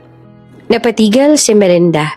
Binasa niya ng mabuti ang papel at doon niya nakita ang pattern, mga perma ni Rafael sa mga resibong peneke, gamit ang pangalan ng ibang board member para makapag-withdraw. Ibig sabihin, may insider na kayang patunayan lahat. Tinawagan agad ni Melinda si Attorney Samaniego. Attorney, kailangan ko kayo makita bukas. May ebidensya ako hindi nila inaasahan. Anong klaseng ebidensya? Tanong naman ng abogado. Isang insider, sagot ni Melinda. At mukhang handa siyang tumistigo laban kay Rafael. Kinabukasan, habang nagkakagulo ang mga balita tungkol sa nalalapit na bankruptcy ng kumpanya, lumabas sa TV ang breaking news. Valencia Holdings posibleng maipasara kung mapapatunayang ginamit sa money laundering at personal na gastos. Nakaupo si Melinda sa harap ng telebisyon. Tahimik. Sa likod ng kanyang katahimikan may halong awa at determinasyon. Awa, dahil kahit gaanong kasama si Rafael, parte pa rin siya ng buhay na minsan niyang pinili. Determinasyon, dahil sa wakas, bumalik na sa kanya ang hustisya. Sa kabilang dulo ng syudad, nakatanggap si Rafael ng tawag mula sa opisina. Sir, may isa pang problema. Anong problema na naman? May nag-leak ng dokumento sa media. Galing daw sa loob ng kumpanya. Parang mismong accountant natin ang nagbigay ng kopya. Napahawak si Rafael sa ulo. Sino? Hindi namin alam. Pero sinabi raw niya sa sulat, "The truth belongs to Mrs. Valencia." Bumagsak ang cellphone niya sa mesa. At sa unang pagkakataon, alam niyang tapos na ang mga pandilinlang. Sa bahay ni Melinda, muling tumunog ang doorbell. Pagbukas ng pintuan, nandoon ang courier, may bagong sulat. Sa labas ng sobre ay nakasulat, "From the insider, you'll know who I am soon." Hawak ni Melinda ang liham, tahimik habang nakatingin sa malayo. Sa mga mata niya, may halong kaba at pag-asa dahil alam niyang sa susunod na hakbang, ang katotohanan na mismo ang lalaban para sa kanya. Umaga ng Lunes, abala si Melinda sa pag-aayos sa mga dokumentong kailangang isumite sa korte nang biglang tumunog ang telepono. "Ma'am, kailangan niyo makita to," sabi ni attorney sa Maniego. Halatang nagmamadali. "Nasa email ko po ang link ng breaking news." Binuksan agad ni Melinda ang laptop at sa mismong harap ng screen, tumambad ang headline.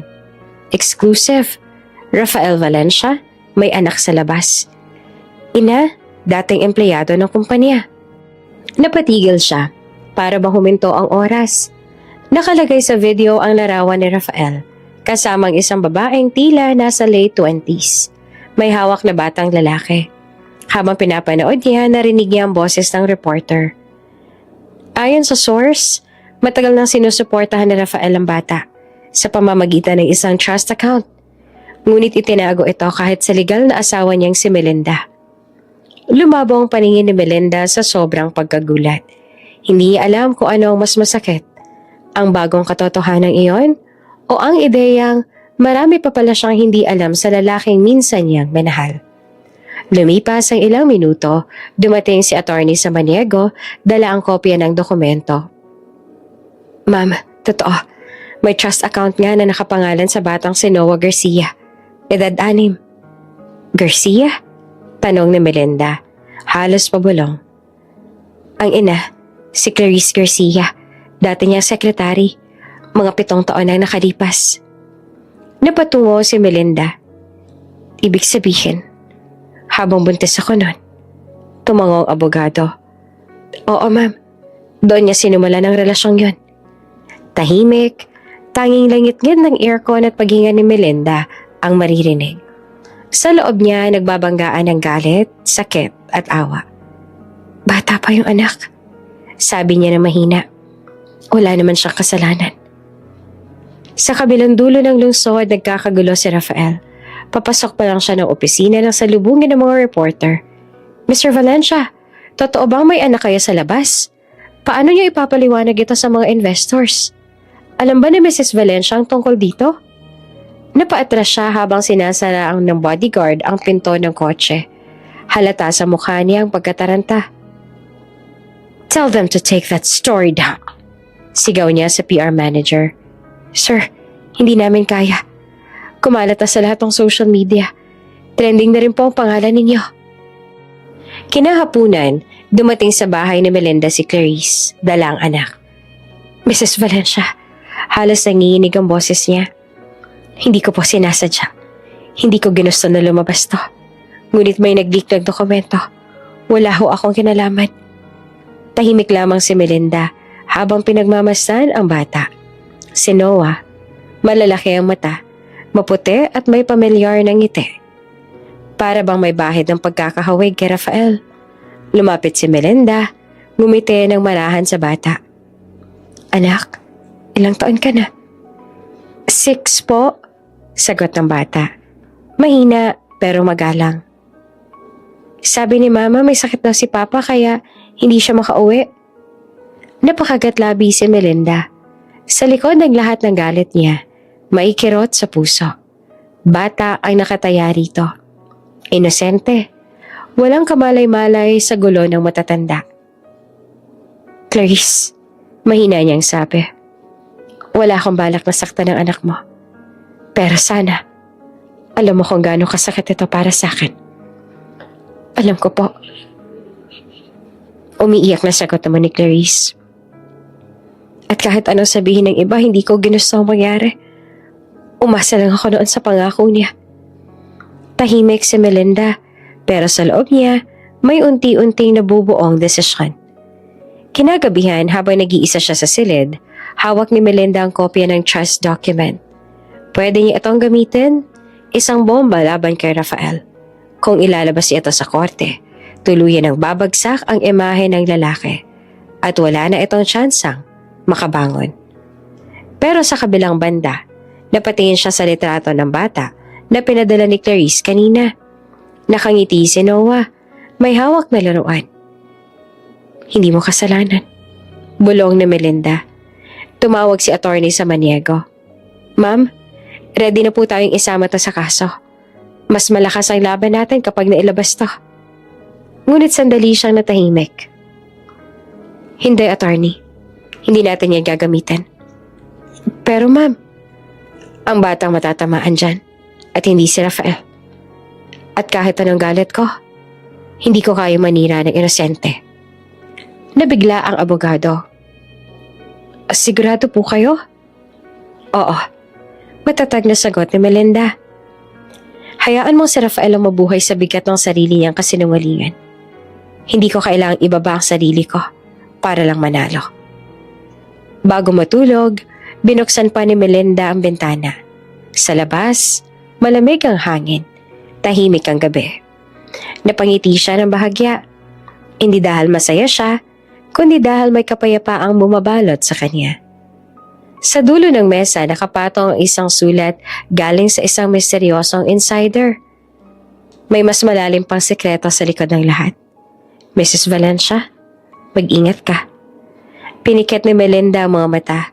Alam niyang tapos na ang isang yugto ng laban.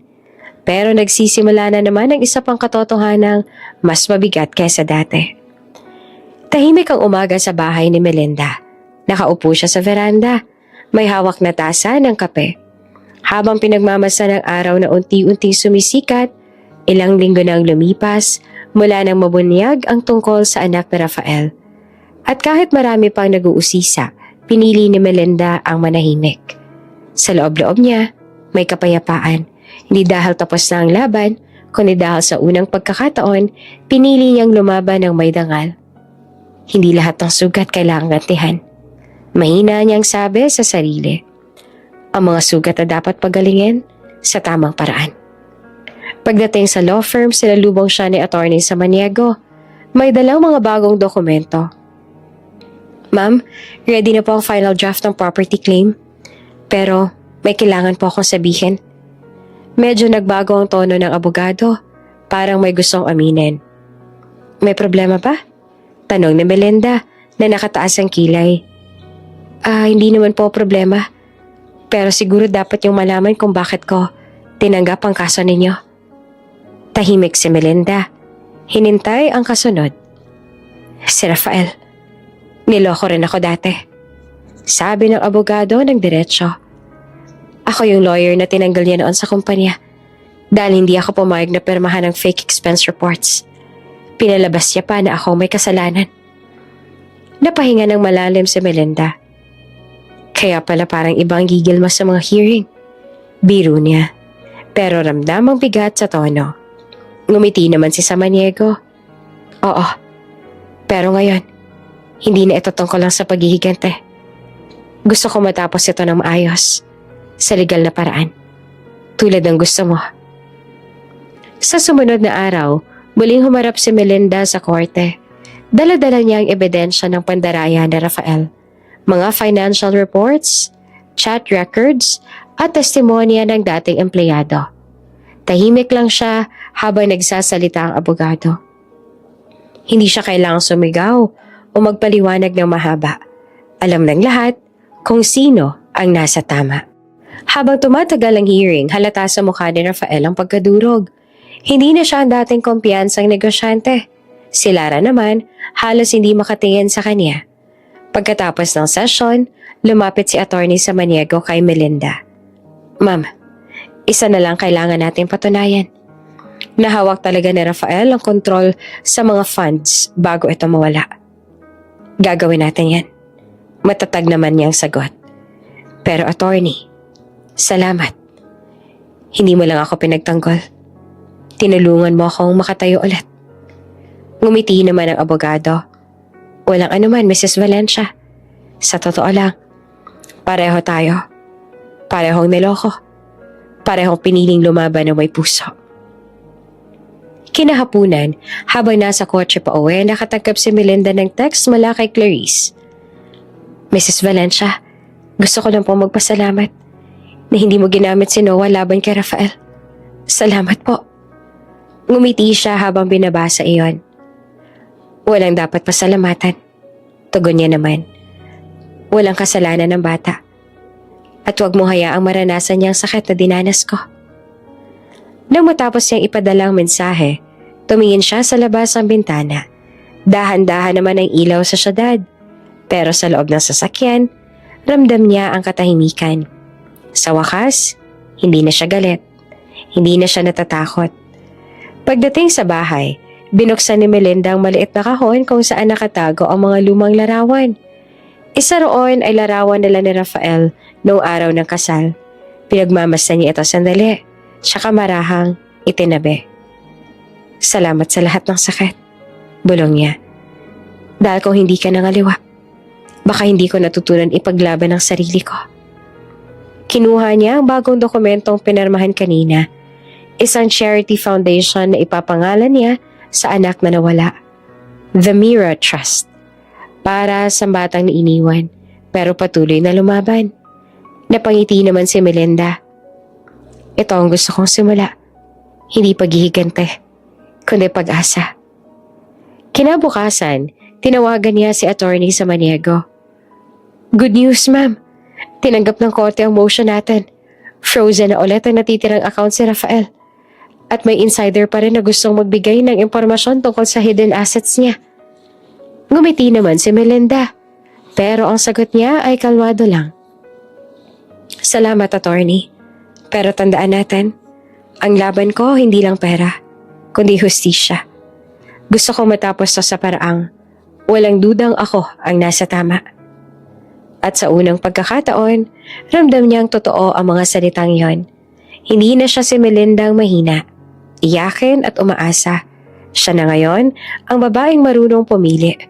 Ang babaeng pinatunayan na ang puso ay pwedeng maging sandata at hindi kahinaan.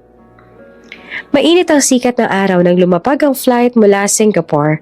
Sa loob ng arrival area ng NAIA, naglalakad sina Rafael at Lara. Parehong nakasuot ng designer shades. Parang walang nangyari. Pero sa likod ng mga ngiti nila, halata ang kaba. Don't worry, bulong ni Rafael habang bitbit ang mga maleta. We'll fix this. I still have connections. Baka temporary lang yung case. Ngumiti naman si Lara, pero pilit. Ref, kung temporary lang yan, bakit halos lahat ng business partners mo nag-back out? Hindi siya nakasagot. Umiling na lang. Pilit na pinagmukhang kalmado habang papunta sa exit. Pero bago pa sila makatawid, napahinto si Lara. Ref, sabi niya sabay turo sa labas. Tingnan mo. Sa tapat ng gate nakapila ang mga cameraman at reporter. Flash dito, sigaw doon. Mr. Valencia, totoo bang nagbalik kayo para harapin ang kaso ng korupsyon? Miss Lara, totoo bang involved din kayo sa offshore accounts? Napaatras sila pareho. Pero ang pinakamalupit na tanawin ay nasa gitna ng mga tao. Si Melinda, nakatayo sa tabi ng kanyang abogado. Maayos ang postura. Naka-white suit, kalmado pero matalim ang tingin. Sa isang kamay, hawak niya ang brown envelope. Sa kabila, hawak ng assistant ang isang folder na may nakasulat na Certified Ownership Transfer, Valencia Holdings. Melinda, tanging nasabi na lamang ni Rafael na halos pabulong. Ngumiti siya ng marahan. Welcome home. Lumapit ang mga reporter, sabay-sabay na nagtanong, Mrs. Valencia, totoo bang kayo na po ang legal na control na kumpanya? May comment po ba kayo sa corruption issue ni Mr. Valencia? Pero kalmado lang si Melinda. Hindi ako nandito para manira. Nandito ako para maglabas ng katotohanan. Sabay iniabot niya sa media ang kopya ng dokumento. Ito po ang papeles na nagpapatunay na ako ang tunay na may-ari ng lahat ng assets. At ang mga transaction abroad ay ginawa ng walang pahintulot ko. Napalunok si Rafael, halos mawala ng kulay ang mukha. Ano to, Melinda? Hindi mo pwedeng gawin to. Ginawa ko lang kung ano ang dapat. Noon pa, sagot niya. Hindi ko na kailangang magtago. Lahat ng nasa pangalan mo, nakuha mo sa pangalan ko. Lumingon siya kay Lara. At ikaw naman, dapat mong malaman kung gaanong kalalim yung nilaro ninyo. Pero masyado kayo naniwala sa kasinungalingan yung kayang tumakas. Napatingin si Lara sa paligid. Dozens of cameras were pointed at them. Halatang nawawala na sa sarili. Tinakpan ng mukha. Melinda, please wag dito. Pakiusap niya. Bakit naman hindi? Malamig na sagot ni Melinda. Dito niya rin ako inilagay sa kahihiyan. Ngayon, panahon na para makita ng lahat kung sino talaga sa atin ang niloko. Lumapit ang abogado ni Melinda. Iniabot kay Rafael ang isa pang dokumento.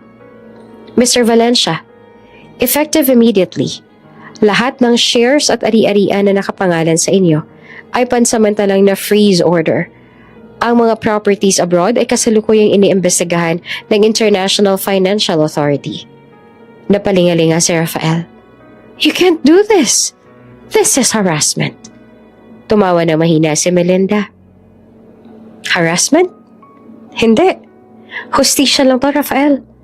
Yung hustisya na tinanggal mo sa akin nung iniwan mo ako sa ospital. Habang nagdurugo ako mag-isa.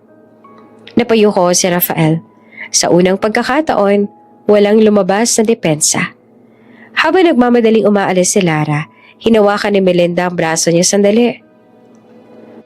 Hindi ko na kailangang sirain ka. Mahinahon niyang sabi. Ginawa mo yan sa sarili mo. Melinda, nanginginig na boses ni Lara. Hindi ko alam na ganito kalalim yung ginawa namin. Hindi mo kailangang magpaliwanag.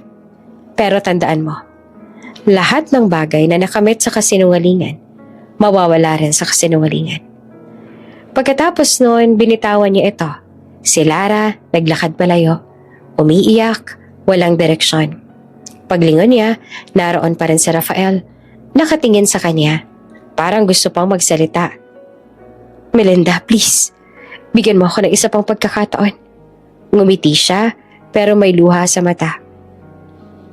Rafael, tapos na. Lahat ng pagkakataon mo, sinayang mo. Lumapit ang mga reporter, muling nagtanong. Mrs. Valencia, ano pong plano ninyo pagkatapos nito? Huminga siya ng malalim bago sumagot. Anong plano ko? Simple lang. Ibalik ang hustisya sa pangalan ko at simulan ulit ang buhay ko nang walang takot at walang utang na loob sa mga taong sumira sa akin. Habang lumalabas siya sa airport, sumabay ang mga flash ng kamera. Pero sa pagkakataong iyon, hindi na siya takot. Hawak niya ang papeles at sa bawat hakbang, naramdaman niyang bumabalik ang kontrol sa sarili niyang buhay. Sa likod niya, naririnig pa rin ang sigawan ng media, ang mga pagtatalo ni Rafael at Lara. Pero sa loob ni Melinda, tahimik na. Alam niyang hindi lang ito pagtatapos ng laban. Ito ang pinakamalaking panalo ng kaniyang puso. Pagkatapos ng ingay sa airport at ng mga headline na sumabog online, unti-unting bumagsak ang mundo ni Rafael Valencia. Ilang araw lang lumipas, headline na sa lahat ng news site. Valencia Holdings, officially under government investigation. Nawalan siya ng posisyon. Sinuspende ang lahat ng accounts at pati mga dating kaibigan ay biglang naglaho. Sa isang sulok ng lumang condo unit na tinirahan nila ni Lara, nakaupo siya. Tahimik, hawak ang cellphone na patay. Sa paligid, mga kahon at sulat ng foreclosure. Ganito ba talaga yung ending, Lara? Bulong ni Rafael. Hindi naman sumagot ang babae. Pero mapupungay ang mga mata. May bakas ng pagod. Ilang saglit tumayo si Lara at lumapit sa kanya. Raf, pagod na ako. Hindi ko na kayang ganito. Lahat ng tao, tingin sa akin kabet. Manluloko. Gold digger. Napatingin siya na mapait. Eh di ba yan naman talaga tayo? Ganyan tayo nagsimula. Tumulo ang luha ni Lara. Pero hindi ko akalaing ganito tayo matatapos. Kinabukasan nagpasa siyang hanapin si Melinda. Hindi para humingi ng pera, kundi ng tawad. Lumapit siya sa gate ng bagong opisina nito. Isang foundation na binuo ni Melinda para sa mga single mothers. Tahimik siyang pumasok. Dala maliit na paper bag. Sa loob ay isang lumang bracelet, ang unang regalo sa kanya ni Melinda noong kasal nila. Pagpasok niya, nagulat ang mga staff. "Ma'am, may bisita po kayo," sabi ng receptionist. Pagharap ni Melinda, nagkatinginan silang dalawa. Mahinahon ang mukha ni Melinda, pero malamig ang mga mata. "Anong ginagawa mo dito, Lara?" tanong niya. Lumuhod naman agad si Lara. Hindi napigilan ng luha. "Melinda, please. I know I don't deserve forgiveness. Pero gusto ko pa rin humingi ng tawad. Hindi ako lumapit para humingi ng kahit na ano. Gusto ko lang na matapos to." Tahimik si Melinda. Hawak niya ang envelope na dapat ay ipapadala sa korte para sa isa pang kaso laban kay Rafael. Pero natigilan siya. "Bakit ngayon?" tanong niya. "Bakit ngayon mo lang naisip yan? Ngayong wala na kayong lahat?" "Dahil ngayon lang ako natauhan," sagot pa na Lara. "Ngayon ko lang naramdaman kung gaano kasakit mawala ng lahat. Lalo na yung respeto sa sarili." Sandaling katahimikan. Tanging tunog ng ulan sa labas ang maririnig. Pagkaraan ng ilang minuto, inabot ni Melinda ang tissue kay Lara. "Tumayo ka na," mahina niyang sabi. "Hindi ko kailangan ng paghingi ng tawad mo. Pero kung gusto mo ayusin ang buhay mo, simulan mo sa labas ng pintong yan. Huwag na sa likod ng pangalan ng iba." Tumango si Lara, humagulhol. "Salamat, Melinda." Paglabas nito ay parang nabunutan naman ng tinik si Melinda. Pagdating ng gabi, habang nasa opisina pa siya, kumatok ang abogado niya. "Ma'am, may gusto po akong iparating." Inabot nito ang isang medical report. Si Don Ernesto Valencia, ang ama ni Rafael, nasa ospital daw ngayon. Malubha ang lagay. Napahinto si Melinda. Si Don Ernesto, ang lalaki minsan nagmalasakit sa kanya nung nagsisimula pa lang siya at si Rafael. Siya ang unang naniwala sa kanya, tumulong sa negosyo at nag-alok ng bahay nila noon. Hindi siya nagsalita agad, pero halatang nagbago ang ekspresyon ng mukha niya. Kinabukasan, pumunta siya sa ospital. Tahimik lang, walang paalam. Pagpasok niya sa silid, nakita niyang matandang lalaki. Mahina, naka-oxygen pero gising. "Melinda," mahina nitong sabi. "Salamat at dumating ka." Ngumiti siya na upo sa gilid ng kama. "Hindi ko kaya hindi dumalaw. Ikaw lang hindi nang iwan sa akin noon." Tumango naman ang matanda. "Pasensya ka na sa anak ko. Alam kong nasaktan ka niya ng sobra." "Hindi ko siya kayang kamuhian, Don Ernesto," sagot niya. "Pero hindi ibig sabihin noon ay makakalimutan ko." Huminga ng malalim ang matanda. "Ang mahalaga ay nakabangon ka. At sana kahit papaano, mapatawad mo rin kami." Paglabas si Melinda ng ospital, napatingala siya sa langit. Ulan na naman. Katulad noong araw na inililibing niya ang anak nila. Pero ngayon, may kakaibang gaan sa dibdib. Hindi dahil sa panalo o sa pera, kundi dahil natuto siyang magpatawad kahit walang humihingi. Habang naglalakad siya palayo, tumunog ang cellphone niya. Text galing sa abogado.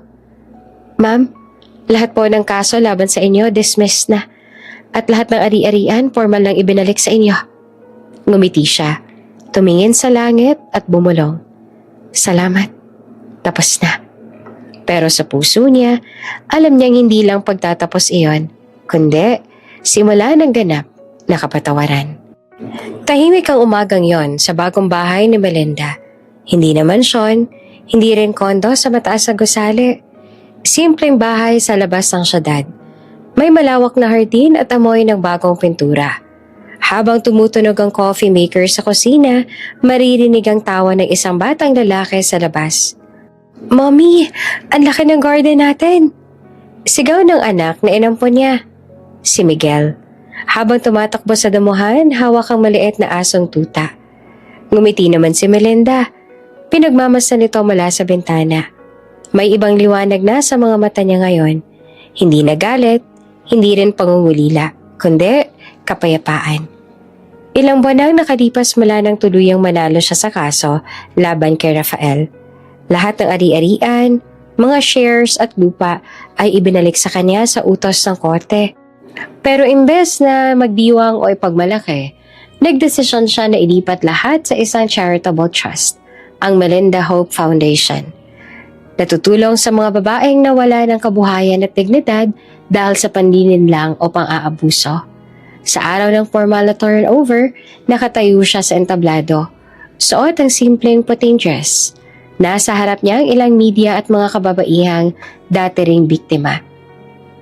Ang bawat ari-arian nito, sabi niya sa mikropono, ay simbolo ng mga panahong sinira ako ng kasinungalingan. Pero ngayon, gusto ko maging daan ito para maibang muling makabangon. Palakpakan, walang luha sa mata niya ngayon. Puro tapang at ginhawa. Kinagabihan matapos ang event, naglakad siya papunta sa likod ng bahay.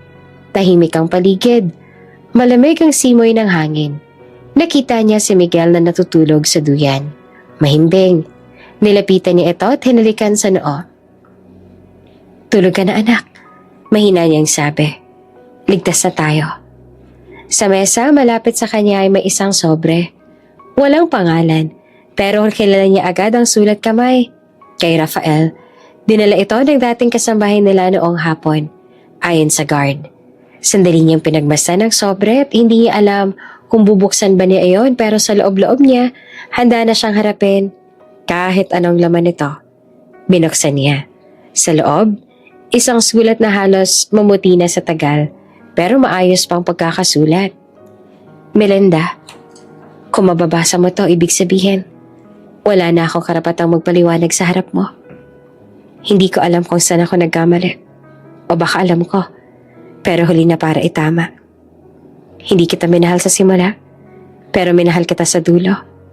At yun ang pinakamalaking parusa sa akin.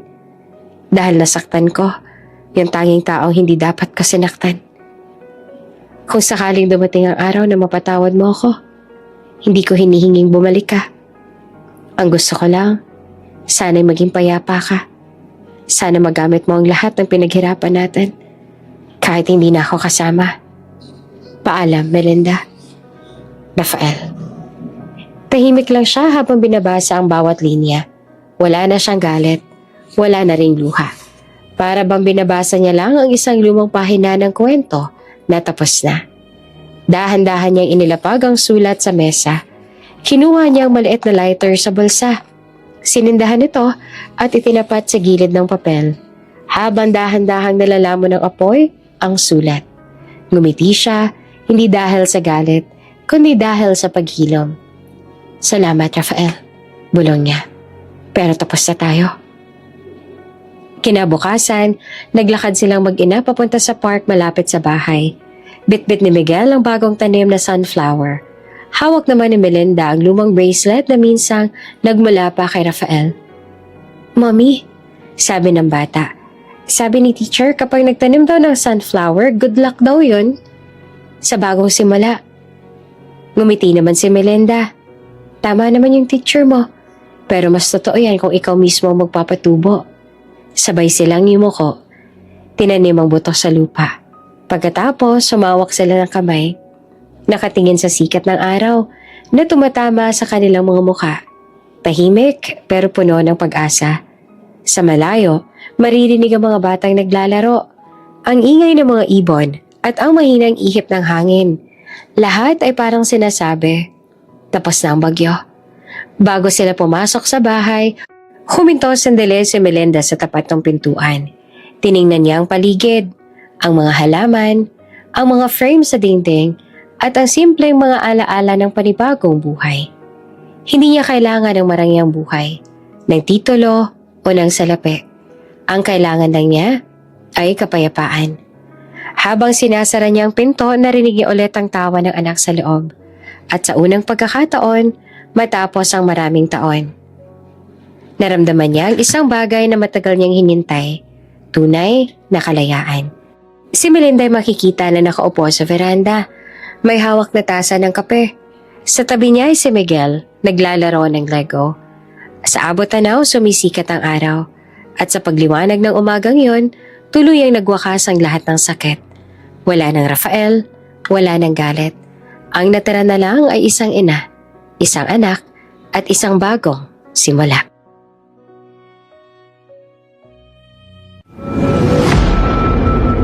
Kung bago ka pa lang sa channel na ito, Ate Jane TV, huwag kalimutang pindutin ang notification bell and subscribe button.